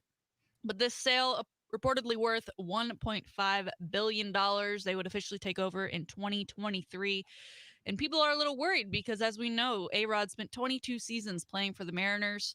So he's very close to Seattle. And as we know, Seattle lost the Sonics, who ultimately became the OKC Thunder. And they are clamoring to have an NBA team back in Seattle. People are worried that should this sale go through, Alex Rodriguez may wish to relocate the team. Because even though the owner, when he first announced, hey, I'm going to sell this team, he wanted it to stay in Minnesota. That was big for him, but I don't know. It could be moving back to Seattle. What do you think about? Is A-Rod just wants to own a team, I guess, because he's jumping from one thing to the next. I don't know where he's going to go if this sale doesn't go through, but what do you think of A-Rod as an owner? And then would you be cool if he moved the team to Seattle? I wouldn't like it, and certainly Seattle got screwed. You know, the Supersonics were a long time, and they won a title. It's certainly scary for Minnesota Timberwolves fans, and it's a cautionary tale. I know people believe it could never happen in San Antonio, and God forbid if it ever did, and hopefully the new generation of the Holt family always keeps it in San Antonio. But this San Antonio Spurs franchise, there was one point when the Maloof brothers were looking to buy it, and there were people talking about deals on the table to move the Spurs before they built what is now the AT&T Center. So no franchise is safe in sports. You know, teams like the Cleveland Browns found that out the hard way, the Baltimore Colts. So something to keep an eye on. And if you think about it, Shannon, what's a more glamorous city, Minneapolis, Minnesota, or Seattle? Yeah. If you're A-Rod and that ownership group, be very afraid if you're a Timberwolves fan if that goes through. At the end of the day, it's a business. They don't care about those loyal fans because they can go make new loyal fans who will buy all their new merchandise. And a lot more money in Seattle, probably. Yeah, so that's something to keep an eye out on. Mr. Alex Rodriguez apparently just wants to own anything he can with all the money. And I also think it's interesting he's partnering with a billionaire on this, so I don't know what split they're going in on this, but that dynamic could be pretty interesting. Also, I've never known A-Rod to be a basketball guy. I've seen him at a couple Super Bowls, just hanging out, watching his fiance perform a couple years ago, just attending the game because he's A-Rod. But basketball, I don't see it. I don't really see him as that like big athletic guy. You know, like, yeah, he was good at baseball, but I don't know. I couldn't see him running up and down a basketball court. So it should be interesting. We'll definitely keep an eye on that. Now, something that Clint brought up earlier in our live video feed, Texas Tech taking another L. That's right. They lost Chris Beard. He, of course, now at Texas. Then last week, Jalen Tyson, a Texas Tech commit, flipped to Texas. Oh! Saying that it's been his dream to play for Coach Beard. And with that being said, Hookem, who is now making his way to Austin. And now Matt McClung announced over the weekend that he is prepping for the current and upcoming NBA draft. But while he's doing so, he will be putting his name in the NCAA transfer portal, meaning no matter what, he will not be coming back. Wow. For next season. Now, of course, as we know, he was at Georgetown. Prior to going to Georgetown, he had committed to Rutgers and then pulled that. Went to Georgetown for 2 years, came to Tech. Some people are just saying the guy likes to be recruited. But of course, without Chris Beard there leading the helm, he may have decided as well, this just isn't the place for me. There's already tons of articles out there of which team should try and go after him to convince him to stay and play another year at the collegiate level. I guess he's waiting to be graded out here for the NBA to see if he's really going to stick with it. But Tech also losing Kyler Edwards, who has hit the transfer portal, and freshman Micah Peavy. They have all said they are out after Chris Beard's departure. Man, I think it shows just how great Chris Beard is as a coach, and it's not really Lubbock that has all the offerings. Who cares about your new stadium and your new practice facility when your coach that brought you to the pinnacle and almost had you winning a national championship, how far they have fallen? It'll be interesting to watch them next year. It probably doesn't help that Baylor ends up winning the national championship before they do. Crazy stuff. Your thoughts on the deteriorating Texas Tech men's basketball program as they continue to feel the fallout from Chris Beard leaving that program? I feel bad for them. Obviously, Shannon, you're a Longhorn alum. I'm a huge Longhorn fan. I'm happy that Chris Beard is the new Longhorns coach. But if you're Texas Tech, it looked so good, and Chris Beard built such a fine basketball program. I hate to see it kind of fall into a shambles now. Obviously, it's going to have to, reboot itself and resurrect itself. But just a tough period right now, and a tough couple of weeks for the Texas Tech Red Raiders and this basketball program. Well, and if you want to blame anybody, blame the transfer portal and its allowance to let kids go in there. Now, a lot of kids go in and then they come back out because they don't get the offers they want, or they, this, that, and the other. But that seems just to be the way of everything. Any kid that's immediately unhappy just kind of dips their toe in to see if they can get anybody else. Mr. Kyler Edwards actually went into the transfer portal almost immediately following Chris Beard's exit, came back to Tech, and then said, no, just kidding, I'm going to go back into the transfer portal. So I think he's officially parting ways with Tech. So we'll keep an eye on that story as well, especially as, I know the basketball season just ended, but we're all about college sports here. And, the stories continue rolling, and we'll continue talking about them. All right, moving on to a little bit more baseball. The Dodgers received their World Series rings recently. And I guess this is a new trend now, because I believe the Kansas City Chiefs did this too with their Super Bowl rings. But the creator of the rings have made fan versions where fans can then go buy themselves these championship rings. Now, this Dodgers jeweler has created 3 rings ranging from $600 to $6,000. They even have their own names. There's the fan ring, the elite fan ring, and the elite fashion ring. Now, the official World Series championship ring has 232 diamonds in it. The most expensive version of the fan ring will only have 96 diamonds in it. I want to know who's buying these championship rings that they didn't win, and spending that amount of money.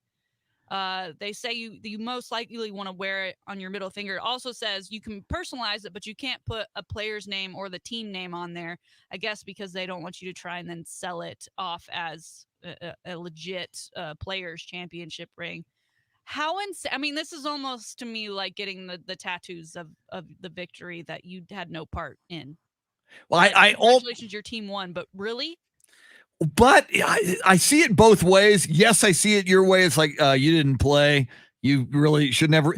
But I think of Cowboys fans, and I think of myself as Cowboys fans will be all over this. Yeah. Oh God, yes. But I mean, I am a long-suffering Cowboys fan, and I go all the way back to the Landry era. And you, Shannon, you are a lifelong Cowboys fan. You do not have a conscious adult memory of the Cowboys winning a Super Bowl. So, I mean, if you're going to get personalized license plates, if you're going to get hats and T-shirts, if you're going to have a Cowboy shrine in your man cave or your woe man cave, why not? I mean, if you are committed and you love your team and your team finally wins a championship, and you put in all of those hours and all that expense and all of that hardship and anguish and blood, sweat, and tears into your team, I kind of, if you want a ring, I say go get a ring. All right. So if the Cowboys win a Super Bowl, which version of these rings are you getting? The fan ring, the elite fan ring, or the elite fashion ring? Well, on my high-paying radio salary, I probably just get the fan ring. I mean, Still $600. I know. I personally I probably don't get the ring myself, but I for On your wish list. but for Cowboys, I get it. If you're a hardcore, fill in the blank Cowboys fan, Spurs fan, whatever you are, it's like if people are so like Taro Kotani from Tokyo, Japan, the greatest international Spurs fan, has traveled 16 times from Tokyo to San Antonio to see his San Antonio Spurs, has met with and been recognized by Mayor Ron Nierenberg of San Antonio. When they win the title again, hopefully soon, if Taro wants a Spurs ring, he's committed. So granted, he didn't go play like DeMar DeRozan, but I mean, he is a committed fan. If Taro wants to spend $600 or $6,000 on a ring, I say go for it. I kind of get it. I don't think anyone's going to question your commitment if you don't buy a ring. But you're not going to wear that, are you? You're not going to wear it. It's super large and gaudy. Players rarely wear it, and when they do, it's only so people can say, "Hey, what is that for?" What are you going to say if my favorite team won this, so I, instead of paying my mortgage for a year, I bought this ring to remember me sitting on the couch, throwing back beers and an entire large pizza by myself on a Tuesday night, watching us win the World Series. Do you know how many beers I drank between Super Bowl 30 and 1995? I just had more beer when I bought this. Yes. And I'll never forget it. All right. Yeah. Okay. If you get one, great. Good for you. I'm glad you have that kind of money. I don't. I think it's ridiculous. I'd rather just don't they usually have a promo night anyway where you can go and get like a plastic version if you're like the first 500 fans to the stadium for a game? Yeah. Like I'll get one of those. Okay. And take an Instagram picture with that. But I'm not putting down 600 to 6K on a faux championship ring. All right, that wraps up your salty shakedown for the day. A lot of baseball. That's surprising. Well, it's baseball season. 'Tis the season. And baseball is happening. And, I thought about this too. We talked about it was a lost weekend for the Texas Rangers. It was also a lost weekend for the Astros. Astros lost two. And here I was getting all cocky. It never fails. The Astros have the best record in Major League Baseball. They're 6-1. Yeah. How you like us now, haters? Go ahead and hate on us. I'm like, I just hope the Astros just keep winning and winning and winning and making the haters sick. And then boom, Oakland beats them twice at Minute Maid Park. So over the weekend, combine the 2 Astro losses and 3 Rangers losses, the state of Texas went 0-5 in Major League Baseball over the weekend. So I'm not happy about that. You're still wearing your shirt today, though. Yes, because I'm of the Astros. I'm all about it. And I actually, this is funny you should say this. I did. I have an Astros. I don't wear it, but I have an Astros championship ring because I was at the Elf Louise Radiothon and it says Altuve on it. I'll have to bring it in. I was at the Elf Louise Radiothon and they had a silent auction and it was the year after the Astros won the championship. And Elf Louise, for the Austin people, she provides Christmas toys for needy kids who might otherwise not have Christmas. And I wanted to give money to the Elf Louise Radiothon, and at the silent auction for like $100, you could get an Astros championship ring. I thought that looks cool. It's an Astros ring. It says Altuve on the side. So I bid $100 on it. So I don't wear it, but it's a cool little, it's a piece. It's a replica of the ring. Now I don't wear it. I go, hey man, look at me. I'm an Astros fan. I don't wear it, but it was there. I bid some money on it and it's a nice little keepsake from the Astros championship. Well, I don't knock you for the donation. You can cause, but you don't knock me for the donation, but you knock me for getting a Jose Altuve Astros. Putting it on immediately. I wonder if it's fit for Altuve's fingers or like a normal person's fingers. It's a good question. I don't even think I've ever tried it on. I'll have to. Man. I'm going to bring it. Taller than him. Well, and all the more reason that so I probably have chunkier fingers. Altuve is my favorite baseball player ever. I love his story. I love who he is. He is. He's like a teddy bear. He's adorable. I think he's listed at 5'6". People who have stood, I'm not even 5'6". People who have stood next to him say, dude is like 5'4" ish. When he walked by me, I was like, "There's no way." Yeah, people have even like they've had him holding the bat, and they've like from the photos they've measured the bat and put it like two bats height wise next to him. They go, dude is 5'4". He's not 5'6", which is even better. Yeah, which is to me. Lie about it is the point. Yeah, embrace it. Say, yeah, dude, I'm the MVP and I'm 5'4". Bite me. That's what he should say. All right. So yeah, you're telling that ring story and we're mocking fans with rings. And then I realized I've got an Astros championship ring. At least you spent $100 and not $60. And it went to a good cause. It went to the Elf Louise Christmas Project. Better than giving it to a jeweler who just made God knows how much for those actual rings for the actual champions. Tanner Carlson coming up. Ooh, I got to change my Twitter pick. Yeah, we should skip him. We should just shut him out. Skip it. You're listening to the Chris Duel Show. Beth Settle, good morning. Okay, I got to change my Twitter pic. Where's my phone? I hope I can figure this out. I haven't changed the Twitter pic in like 10 months. Wait, I thought since the last time you lost a bet. Oh, I did do that. Did I do that on Twitter? Okay. Are we doing it now? Pushing it out? I lost the bet to you. Hold on. So I did do that. Okay. Edit profile. Edit profile. Edit.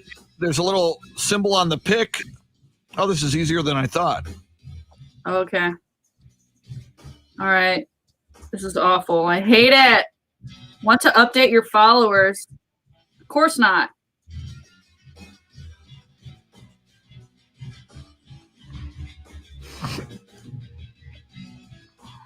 All right.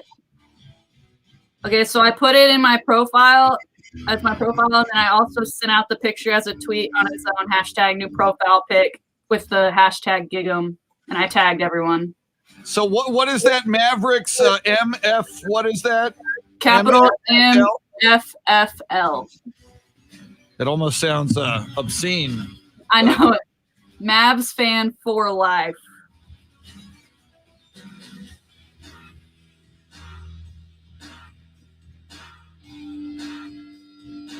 Oh, I hate this. It's ugly.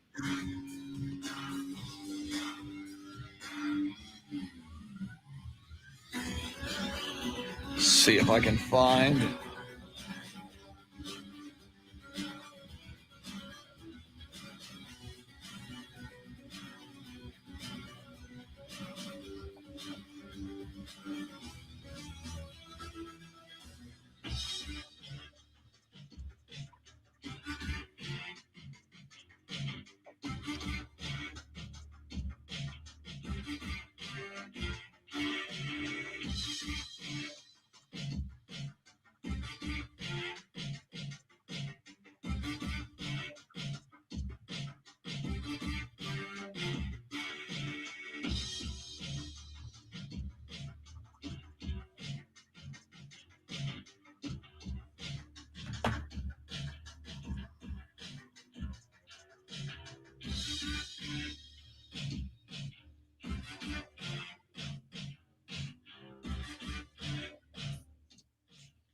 Axel J. Miller, so we missed your birthday because it was over the weekend.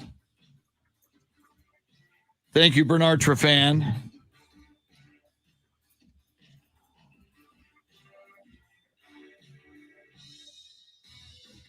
Yolanda, you can catch the Salty Shakedown on the podcast replay. It was quite good.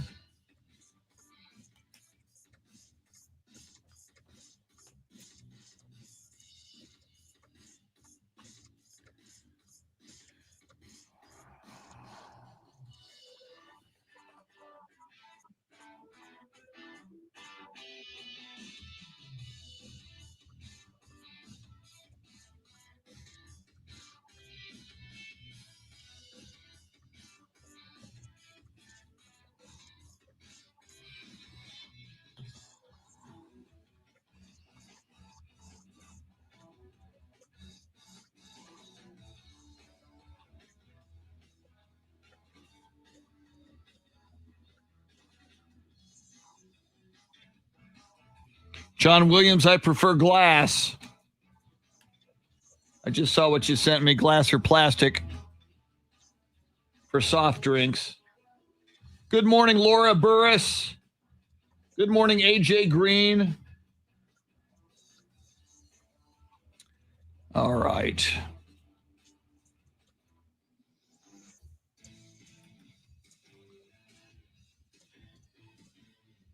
Wow. Excellent, Shannon. That's funny.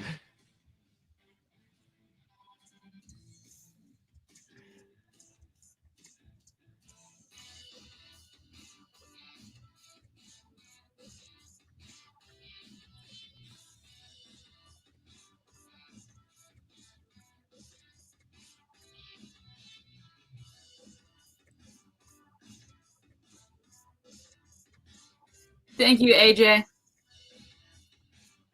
You're right. I'm still a winner. And I don't care what happens the rest of the day because I'm getting my COVID shot. Woo! Thank you for being a good human being and believing in science and medicine.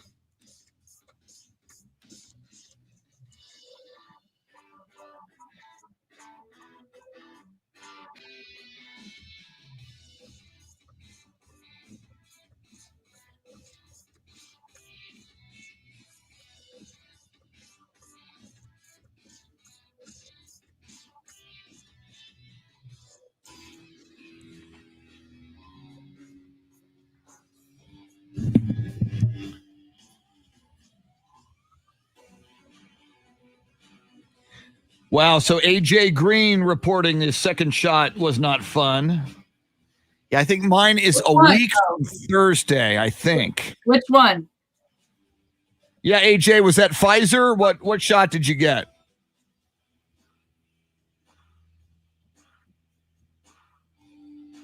Drink orange juice and take 3 ibuprofen.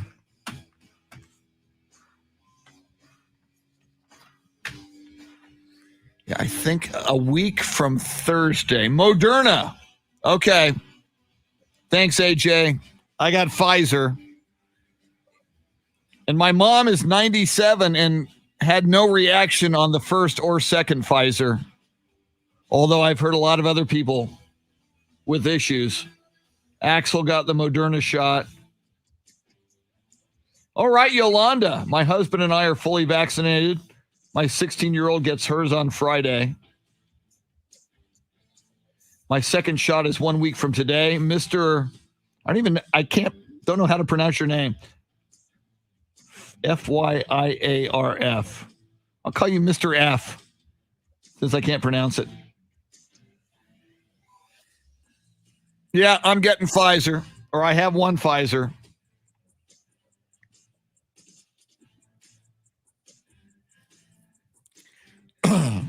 Tanner is there already.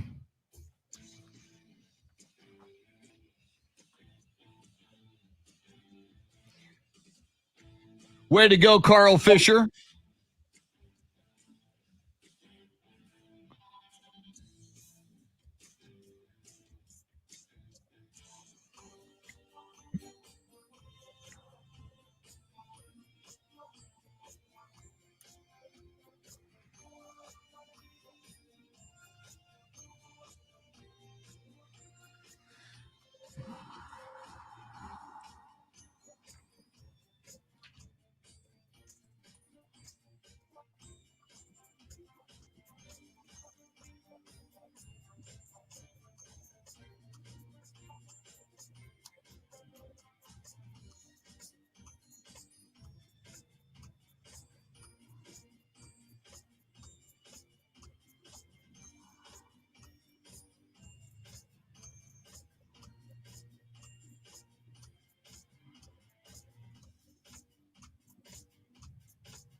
I've already lost a follower because of this picture. That's funny. Yeah, this is my second time with a Mavericks. I'm cursed. Second time with a Mavericks profile picture. Laura Burris, my New York City daughter, has one shot today. Thank God. Very good for your daughter, Laura. Mr. F is cool. Thank you.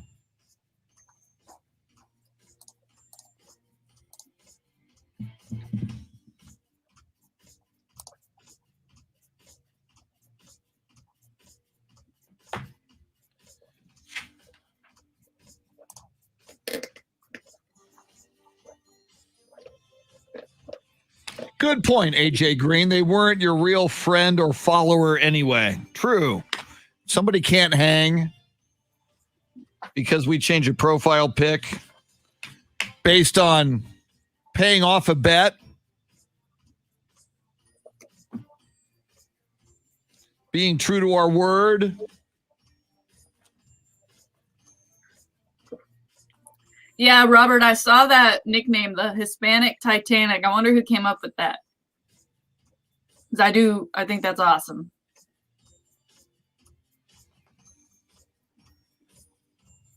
That is a great name.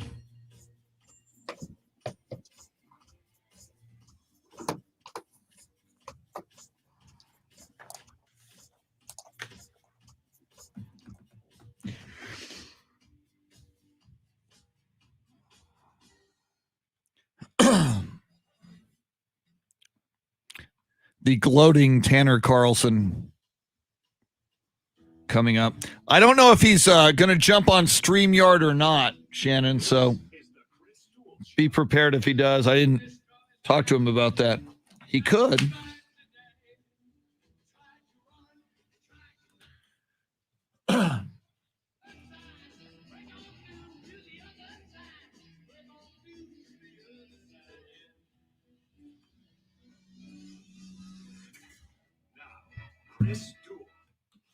What a sports weekend led by the Masters that most of us were locked in on throughout the weekend, and history made at the Masters. The first male golfer from Japan to win a major championship, and certainly, therefore, the first Japanese golfer to win the Masters, Hideki Matsuyama. And it certainly had a ripple effect, not only across the world of sports, but across the Twitter profile pics of Shannon, Salty Sweeney, and myself. Shannon, if anybody's tuning in and was not with us last week, you and I made a bet with one Tanner Carlson regarding our Masters 3-player fantasy draft, and apparently you and I did not do so well. And not only did we make a bet, we invited him to join in the fun. And this is how he treats us. Yeah. Calling us out on Twitter all weekend long. With us to live through this bet and change our profile pictures, which if you haven't seen, they are officially up on Twitter. And they're also over on the station's socials on Facebook and Instagram. So your preferred social choice, you can go check those out. But I'm already losing followers, Chris. I'm already getting people complaining, putting little stick emojis underneath it. It's not a good time. Yeah, a whole week. Yours is very funny, and I got a bad feeling that it will someday come back to haunt you. I know it. I think this through. It's going to have a life of its own. Let's bring him in. He is your Chris Duel show, AM 1300 The Zone, Ticket 760, Masters Fantasy Champion, Tanner Carlson. Tanner, congratulations. Welcome in. What do you have to say for yourself? You know, guys, it's not about who wins and who loses. It's just about who knows more about golf. And, you know, I'm sitting back here on my porch drinking my Victory Monday coffee with my mug that says Yoda Vest with a little picture of Yoda on it. You know, I just feel really good about myself right now, and I could ride this momentum. I could ride this wave to eternity and never come back. You know, it just it feels good, and it was a good competition from you guys up until Friday, going into the weekend, and it was basically already over by the weekend. So yeah, it took a whole 48 hours for me to know that I was going to win this thing. Well, we've got 3 more majors left in the year, Tanner.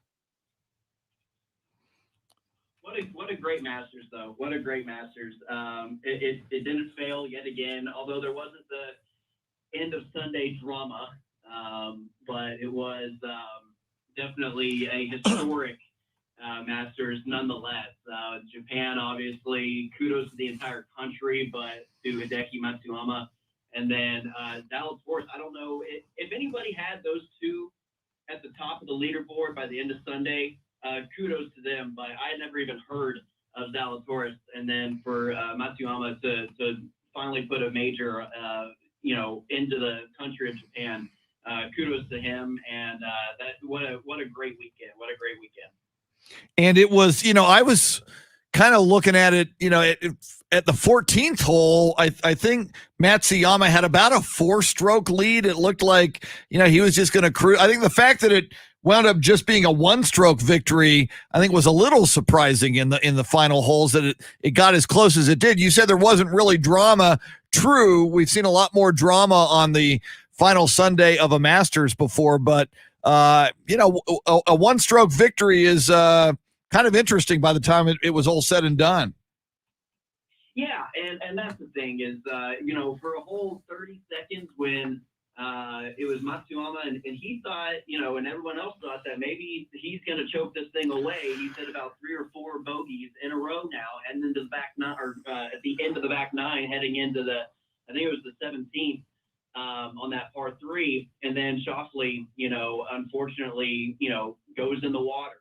And at that moment in time, I think everybody kind of knew that unless it is a complete disaster, that Matsuyama is gonna finish this thing out. And I had said it before Sunday. I said Matsuyama had never shot under par or above par, or he'd only been under par every single round from Thursday going into Sunday. So betting on him to choke this thing away wasn't probably the best bet or the smartest bet. But for somebody to come up like a Schauffele, or even we saw John Rahm make a big run there at the end of it, Shannon's guy. And so definitely made some pushes up there, but I don't think maybe he was sweating a little bit whenever he hit it in the water and was bogeying, and Schauffele hit that birdie, but really after 17 going through that 18th hole, he was probably just thinking, just don't screw this thing up, guy. Tanner, what do you think about Mr. Jordan Spieth? Obviously, he was on your team and helped lead you to victory, but he ultimately gets 3rd place. So in the last 5 times at the Masters, he's finished in the top 5 or better, and he takes home $667,000 for that 3rd place finish. But for him to finish that well, coming off of his most recent victory at Valero, his first victory in a long time, I think he played pretty well, and he looks to be in a good spot heading into the rest of the season. What about you? Yeah, no, you're exactly right. And there's, like you said, there's still 3 more majors left to play. So he's got plenty of time to get a major under his belt in the year of 2021. And what's crazy, I'm looking at his scorecard right now from all 3 rounds. And, you double bogey, or you triple bogey, and then you double bogey, and then all the other bogeys you throw on top of it. But, no one, or there was only 3 or 4 other players to ever win the Masters while hitting a triple bogey throughout the entire tournament, and he finished 3rd. You take that away, and you take away the double bogey, and maybe just even turn it into a bogey or a par for that matter. We're looking at Jordan Spieth holding up this trophy and wearing the green jacket. So he's probably 2 holes away from either tying the lead going into a playoff or winning the whole thing outright. And as you mentioned, Shannon, you combine Jordan Spieth's Valero Texas Open victory to, as well as he did play at the Masters, with this 3rd place finish. If he can continue to play this way down the stretch here, 2021 is going to be a banner year, certainly, if it's not already for Jordan Spieth. Yeah, and the young guns again. We mentioned what's his? Starts with a Z. Tanner, help me out. Zalatoris. Yeah, when the young guns get going, it's great for the game of golf, and of course a guy like Jordan who already has majors under his belt. But you now have these 2 guys, both happen to be from the North Texas area too, which is crazy. I was looking at this guy's Instagram profile because, as Tanner mentioned, we'd never heard of him before. And all of a sudden, back 9 of the day, I'm over there checking out his Instagram profile, trying to, he's got a girlfriend. Let's see where she's from. Oh, she went to UT. Okay, we like him. He's okay. He's good with us. But seeing Jordan make that run, and obviously, again, he was on Tanner's roster, so it was a little hard to cheer for him, but certainly great to see him kind of get back. And he always seems to play well when he goes to Augusta, but I would love to see him. What's the one championship he hasn't won? Is it the Players? But I'd love to see him get at least one championship this year and really kind of turn back into the guy we thought he was going to be after he won his first Masters, which Chris read today was 2015. That feels so long ago now. Yeah. Today is the anniversary. On this day, April 12th of 2015 is when Jordan Spieth won the Masters.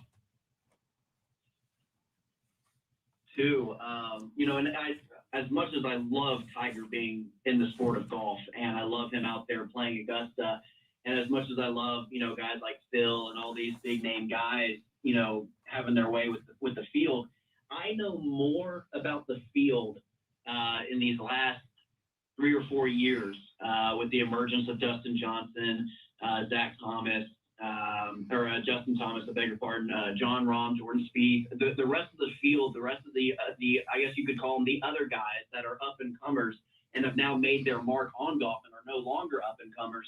I know more about the field, the rest of everybody else that's not the top 5 guys, more than I ever have, because it used to just be, well, let's sit down and let's watch the guy in red. Let's sit down and watch Phil and Tiger go at it. And no one really knew or cared much about the rest of the field. The game of golf is much more open than it has been the last 20 years. Well, Go ahead, Shannon. Oh, well, I think for viewers, it speeds up the game too when there's so much interest in other golfers, because they're not just having the camera on 1 or 2 guys and then slowly kind of switching back and forth and watching their approach and things of that nature. I mean, they are going from hole to tee box to other hole to guys who are walking off and seeing the fanfare when they get to the clubhouse. I mean, it is pretty much nonstop. I'd say there's more action in golf now than there are in some baseball games.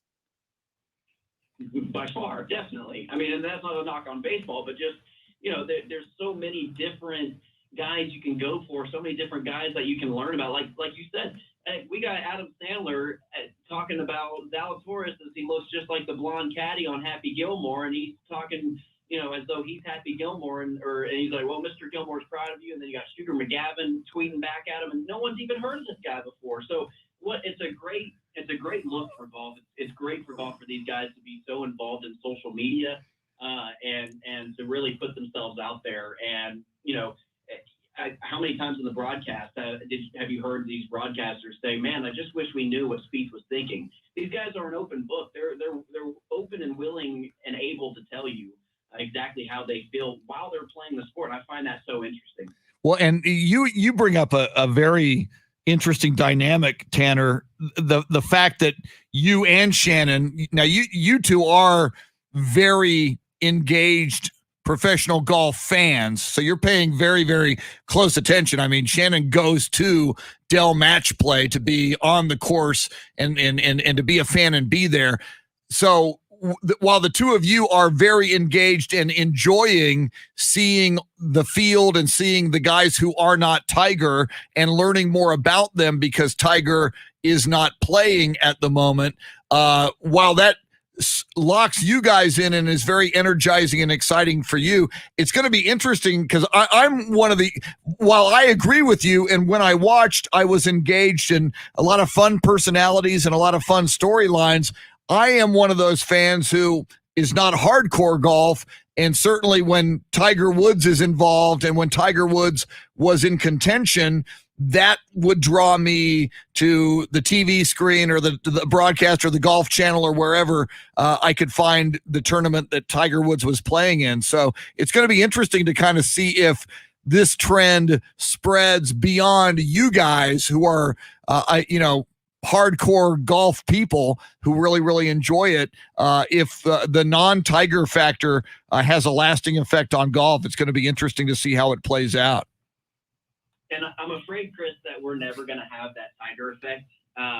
maybe possibly in any sport ever again. I don't think people really realize, especially younger kids that are starting to out of high school into college and just now kind of don't really remember prime Tiger throughout the early 2000s whenever they were just little kids and whatnot. I'm not sure people really remember how transcendent he was globally and the effect that he had on all sports. I mean, there were basketball players and football players and players of different sports who had never even picked up a golf club and said, oh, wait, we've got this black golfer who is dominating a predominantly white sport.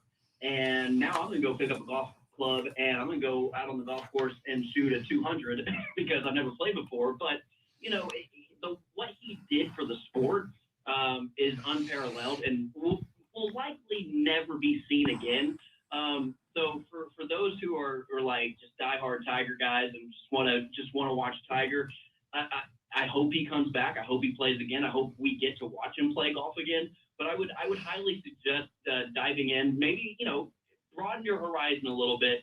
Maybe go for a Dustin Johnson or a Jordan Spieth, an exciting player. I think Jordan Spieth is an exciting player to watch just because his emotions are worn on his sleeve, and he lets you know it's very much like Tiger.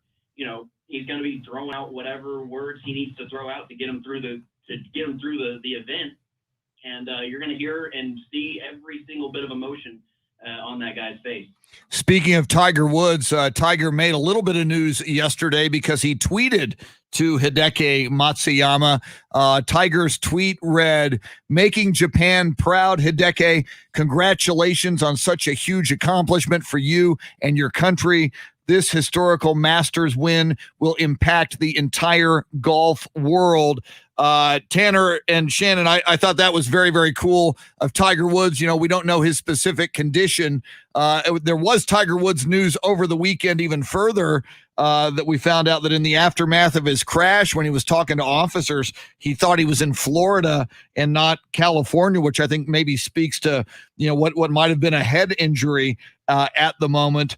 But interesting to see Tiger Woods tweet out like this. I think it was very, very cool. And it also reminds us, given Tiger's, multiracial ethnicity, certainly he has Asian roots as well.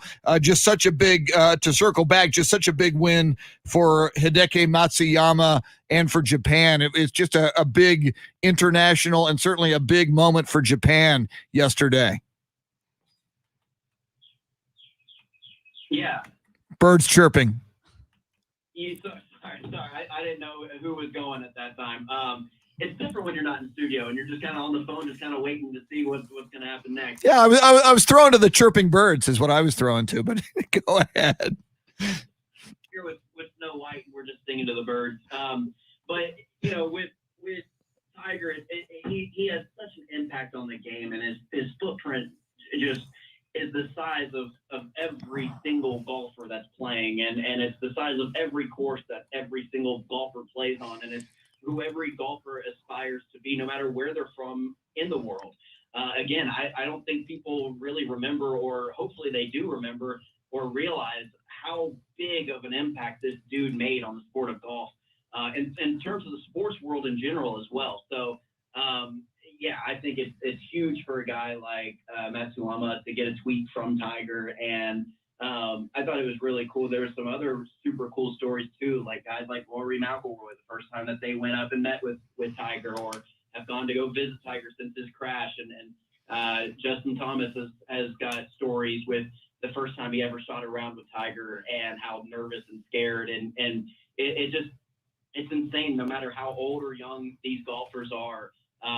It seems as though the proud papa in the sky, it seems like the guy who's looking down on every single person out there, the one that they want to make proud is Tiger. And when you get something like that on top of winning the Masters, that's pretty special.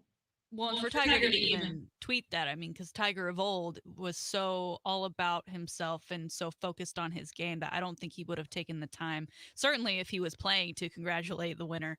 But since obviously he wasn't in this one, I'm sure he watched every single minute of this Masters and studied every move that everyone made. So for him to be at that point now in his career where he can appreciate the other players on tour, whether he's playing side by side with them or not, is really refreshing. And like I said, he's kind of like the godfather of golf. So, when he does finally decide, I'm done playing, I think he'll still be that mentor to so many. Very, very cool. Tanner Carlson. Tanner, just shifting gears briefly here. We know that your second love next to golf is the NFL draft. Now that the Masters is over, do you focus hardcore on the NFL draft now? What is your sports week going to be like from here on out? So I've actually got something brewing up for you guys. I've got a nice little project that I'm currently working on, and I'll go ahead and say it, and then we can dive into it next time I'm on your guys' show. What I'm doing and spending my free time doing, yes, this is how little of a life I actually do have. I've gone through the last 20 years of first-round picks, and I'm going through every single NFL team's first-round picks since 2001 up until this year's draft. And I'm choosing the best single pick in the last 20 years of every single NFL team. And so that'll give us a little conversation point. I've got stats, accomplishments, this, that, and the other to back it up as well. So a little personal project of mine just to get back in the gear of things. But what I really want to show out of it is it's hard to hit on the first rounder. And it may be 20 years by the time you hit on another first rounder. These guys, it's not guaranteed. It's a little less than 50% in terms of hitting on a first round draft pick, and then even lower after every draft pick after that. So to get these big stars, to get these big names in the draft, it's not an easy process, and it doesn't happen very often. Well, and I think of the Cowboys, I'm thinking about the last 20 years, and two that jump out to me, Tanner and Shannon, are Dez Bryant and Ezekiel Elliott. And while both were very outstanding players in college and had big impacts for the Cowboys, they both also turned out to kind of be boneheads now and then. So it's that sounds like a fascinating project. Yeah, and what's funny about the Dallas Cowboys draft pick is it's tough to pick a particular one, because Dallas is possibly, maybe it's controversial, if you will, maybe at the very most have picked 5 future Hall of Fame players in the first round in the past 20 years. You go back to DeMarcus Ware, you go back to Tyron Smith, you go back to Zach Martin. Maybe, depending on how Ezekiel Elliott's career ends up, maybe he gets a pass for the Hall. And then, if maybe, again, it's a touchy if, on Travis Frederick in the first round, all of whom were all pro players. And then I didn't even mention Dez Bryant either. I don't know if he's Hall of Fame, but he was definitely an all pro wide receiver at one point in his career and considered one of the best wide receivers. And then I'm going through other teams like Jacksonville or Cleveland. And the best thing I've gotten out of Jacksonville is Jalen Ramsey. And that happened in 2016. That was the last 20 years of their first round picks, and then picking near the top of the draft board just about every single year within those 20 years as well. So, like I said, it's not easy to hit on a premier player. And so Dallas has been fortunate enough to get these good players, but as I was telling a buddy of mine, we've seen the New York Giants have 2 Super Bowls, Philly have 1 Super Bowl just in our division alone, and not much to show for it for the Dallas Cowboys. Yeah, not much to show since 1995 for the Dallas Cowboys. Tanner is a great follow on Twitter at Tanner Carlson 20, where he won't have a humiliating profile pic on Twitter like Shannon does and I do, because he won the Masters Fantasy Golf Challenge. Tanner, we look forward to your draft analysis and everything else. In fact, we'll probably bring you in here tomorrow at this time in the 8 o'clock hour to dive into it. Congratulations on your Masters victory, and have a great Monday. Hey, all 3 of my players shot under par for the entire tournament. I'm happy about that. He just keeps rubbing it in. He's like a dog with a bone. He won't let it go. We know you won, Tanner. We know. Congratulations. Andy Everett joins us next. More on the Masters with golf guru Andy Everett. You're listening to the Chris Duel Show.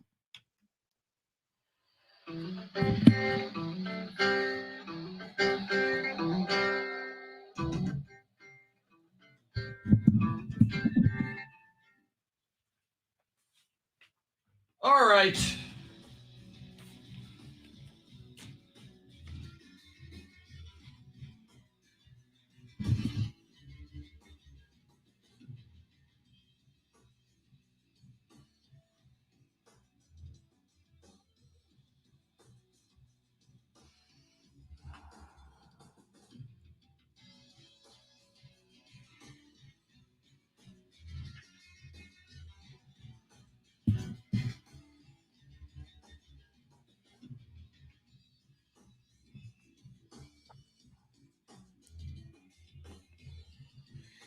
Yeah, Carl, I did not see that play last night. Carl talking about the Braves-Phillies game. Horrible call at the end.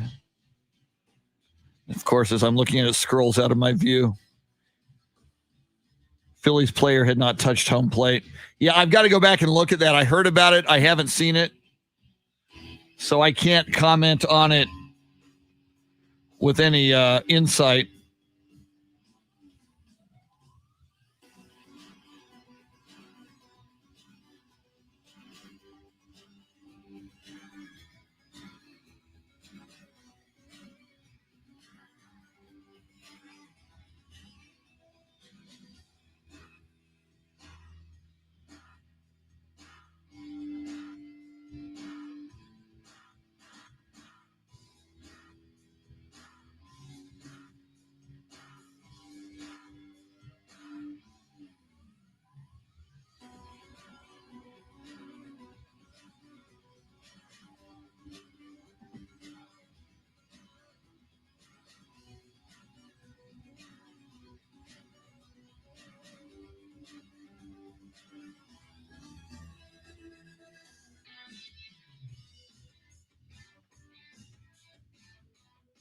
I'll be back in a sec. I'll give you some Mike Taylor for your viewing pleasure.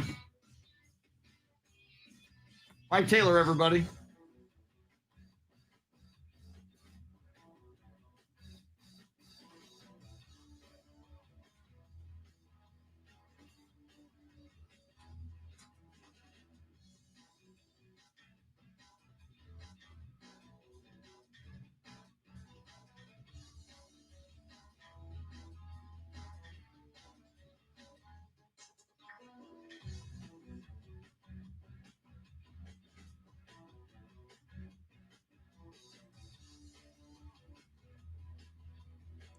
What's up, Facebook Live chat? While Chris and Shannon are away, the Jeremy will play.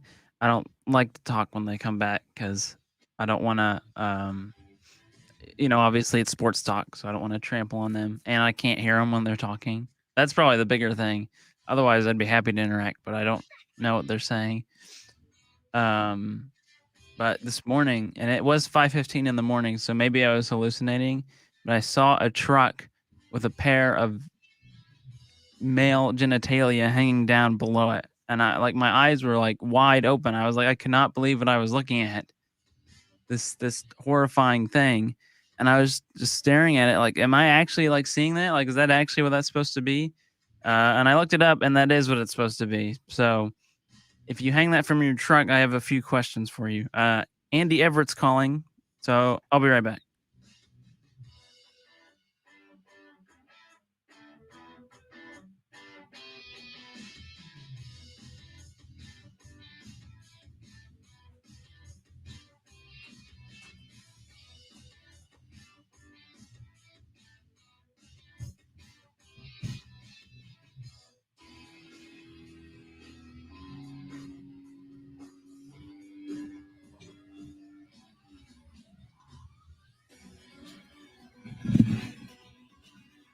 All right.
AJ Green talking about miking the umpires.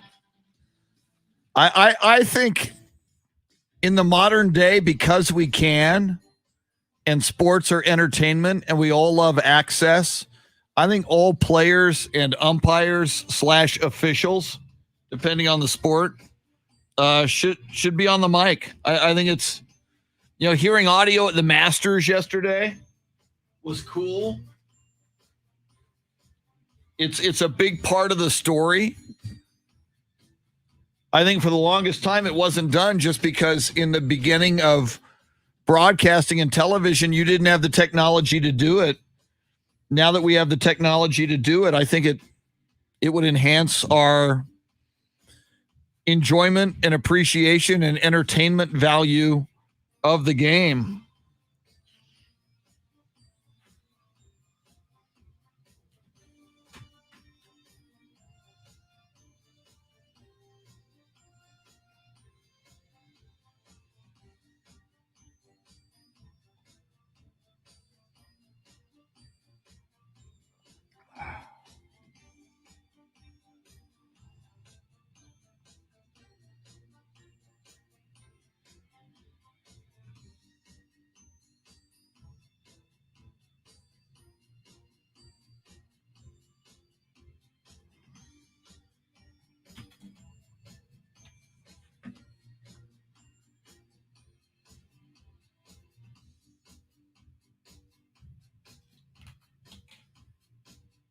Andy Everett going to join us in just a few.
Here we go.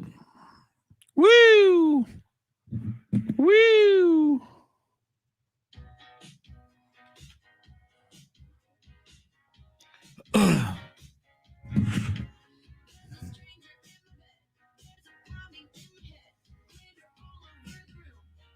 Is that Katy Perry?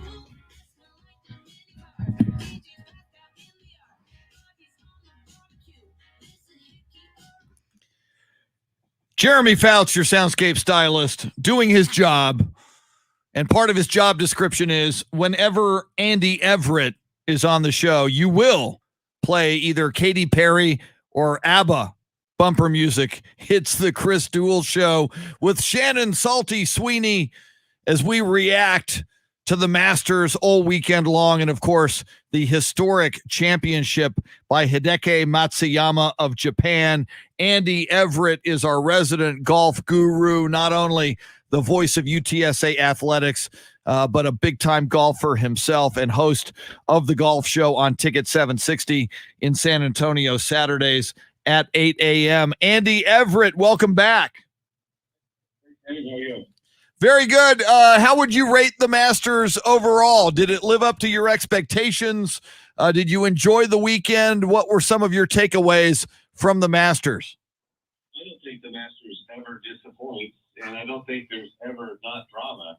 And it looked like it was going to be kind of a walk in the park for Hideki Matsuyama until he got to 15 and airmailed the green at 15. He hit the water, made a bogey, and Xander Schauffele made a birdie, and all of a sudden the 4-shot lead was 2.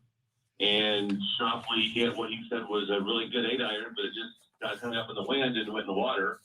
And really, the front on 16 hasn't come into play in a long time for players that are in the lead. So that was a big turning point. And then, Matsuyama still had to finish. I think you look at his last shot going into 18. That's a simple 140-yard pitching wedge for every pro on tour, and 99% of the time they're going to knock it within 15 or feet or short or closer to the hole. But the nerves get in your way, and he blocked it right, and still had a little bit of drama and had to get it up and down, and then miss or get it up and two-putt the last shots there on 18. So it's great for the nation of Japan and for international golf. One of the ladies won from Japan won the women's match play a week ago Saturday, and they booked it with Matsuyama's win. And I love watching him play golf. I watched him play 5 or 6 holes out at the Valero Texas Open last week, and I think there's a lot of people that could learn a lot from watching his golf swing. Andy, obviously Matsuyama, the biggest story to come from this Masters weekend. But some other little stories that people might not know about. Siwoo Kim, who broke his putter kind of midway through a round. He ended up having to putt the rest of the way with a 3-wood. And then, as I was alerted to, Matthew Wolff, one of my guys, getting disqualified for turning in a scorecard that wasn't exactly right. Can you speak to those? Well, on Matthew Wolff, you're responsible for putting the right number in the box. Even though the person that you're playing with fills out your card, you don't ever write your own score on your own scorecard. You exchange scorecards with your competitors before you play. When you go to the scores table, you have to go through your round and make sure that what they recorded for you is the score that you actually made. And if you go back to 1967, Roberto DiVincenzo, or 68 maybe, Roberto DiVincenzo signed an incorrect scorecard. He wrote a 3 on number 17 when he made a 4. And he would have won the tournament if he would have just checked the box and made sure that that right number was in the box. But when it was all said and done, they disqualified him for signing an incorrect scorecard, and Bob Golby ended up winning the tournament. So you're 100% responsible for that. The other thing is that if you break a golf club in the course of play, without it being an anger or a temper tantrum, then you can replace it. In other words, if you hit a driver and the driver cracked, and you have an extra one on site somewhere, and you have a friend in the gallery that can go get you a new driver, then you can replace it. But when you slam it into the ground and break it, well, then that club now becomes unusable. You cannot, because it's altered. So even if it was still usable, the club's been altered, so you can't use it. It has to go out of competition. Now, you can get another one for the next round, but for the remainder of that round, you can't play with that. And not that it would have mattered anyway, but, a lot of pros and a lot of accomplished amateurs can putt with 3-woods and sand wedges and long irons. Everybody's got a different feel of what they do as their emergency backup when anger gets in the way. And I can say that more golfers than not have probably gone through that at one time or another. Andy, back to the Matthew Wolff story. I find it fascinating.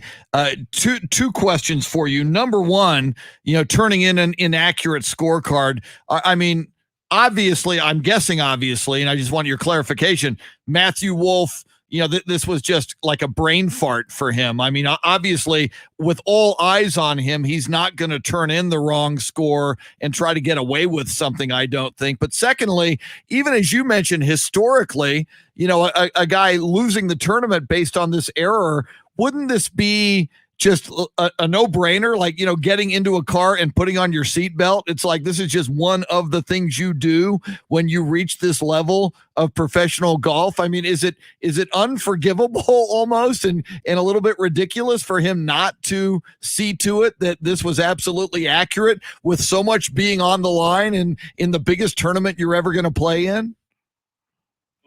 There's a lot of people that think the scoring system in golf is kind of archaic, and that's what they did when we started this crazy game 400 years ago. But that's part of the tradition of it. You're responsible for your scorecard. And there are a lot of players who have done it, and I guarantee you Matthew Wolff will never do it again. The other thing is that I know I can do this, so if I can do it, so can the pros. When the round is over, I know every single shot that I hit, what I was thinking, what club I was going to pull, what shot I was trying to pull off. And so they know what their score is in their head every minute of the day. Now, they may not think about it, or they may want to keep it away from them from a psychological standpoint, or they may not want to look at a scoreboard, but they know what they shot when the round is over. They don't need a scorecard to tell them what the number is. And it doesn't matter if they add it up wrong. The total in the final box doesn't matter. It's the number in each of the individual 18 boxes on that scorecard that has to be correct. If you can't add or if you do the math incorrectly, they'll correct that for you. But you have to put the right numbers in the right boxes to sign that that's what you made on those holes. Now, had you made a 3 and put down you could make a 3 and you put down a 4, well, you wouldn't be disqualified. You just have to accept the 4. But if you made a 4 and you put down a 3, well, then although it's inadvertent, you're signing for a score that you did not make. So that's where the disqualification comes through. But yeah, I don't think Matthew Wolff will ever do this again. Now, for a guy like Dustin Johnson, who going into Friday, he was faring okay after Thursday. That 18th hole set him back 2 shots. But I don't think, as the former champion, just from November, that people really thought that he was going to fall so far back that he wouldn't even make it to the weekend. What does that say about the course and its difference between just a couple months from November to April? Well, first of all, the course was completely different because in the wintertime, you can't do what you can do in the in the spring, and the conditions and the temperature are completely different. But I think that just kind of shows you the fickleness of golf. You can be on top of the world in week 1, and a week later not make the cut. And it happens from week to week on the PGA Tour. I don't know when Hideki Matsuyama is going to play his next tournament. I don't know if he'll play Hilton Head or the events in New Orleans or where he goes next. But typically, you don't necessarily do it again the next week unless you're Tiger Woods or Byron Nelson from 70 years ago, to where you win all the time. And it just goes to show you that if once you got things figured out, golf proves that, well, maybe you don't. And that's kind of what happened to Dustin Johnson. Dustin, I know, will play this week at Hilton Head because the RDS is one of his sponsors, and that's the sponsor of the tournament. So it wouldn't be surprising to me if he is in contention this week after not being in contention next week. And that's just the way the sport is. You mentioned Tiger Woods there, Andy.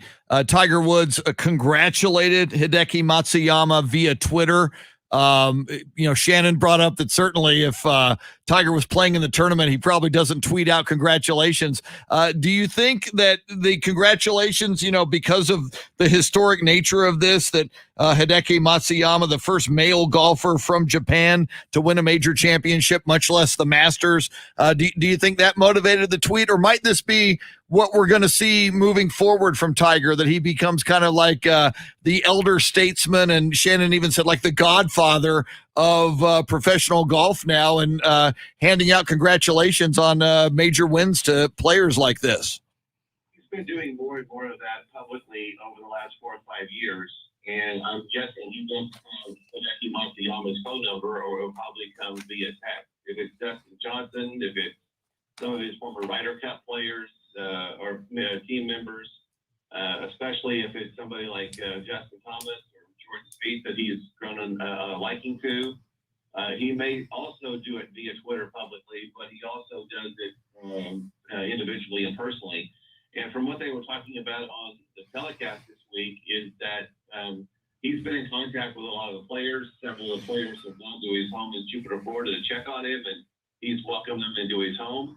And obviously, we would not have probably seen that 20 years ago, but over the course of the last 5 or 6, I think he's starting to realize that he can still beat them and still be their friends. Where in the past, it was, I don't want to be friends with you because I'm trying to beat your brains out on Sunday afternoon at whatever tournament we're in. The other thing, too, is, well, this may not resonate as much as it does in the United States. This is a monumental day in Japan.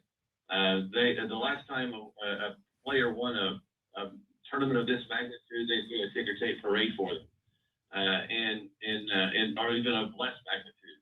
Nick Faldo opined yesterday that he thinks Hideki Matsuyama may light the flame for the Olympics in Tokyo this summer because of his win here. So this is huge in Japan and in Asia, even more so than it is here, because it's the first time an Asian-born male has ever won the Masters or any other major.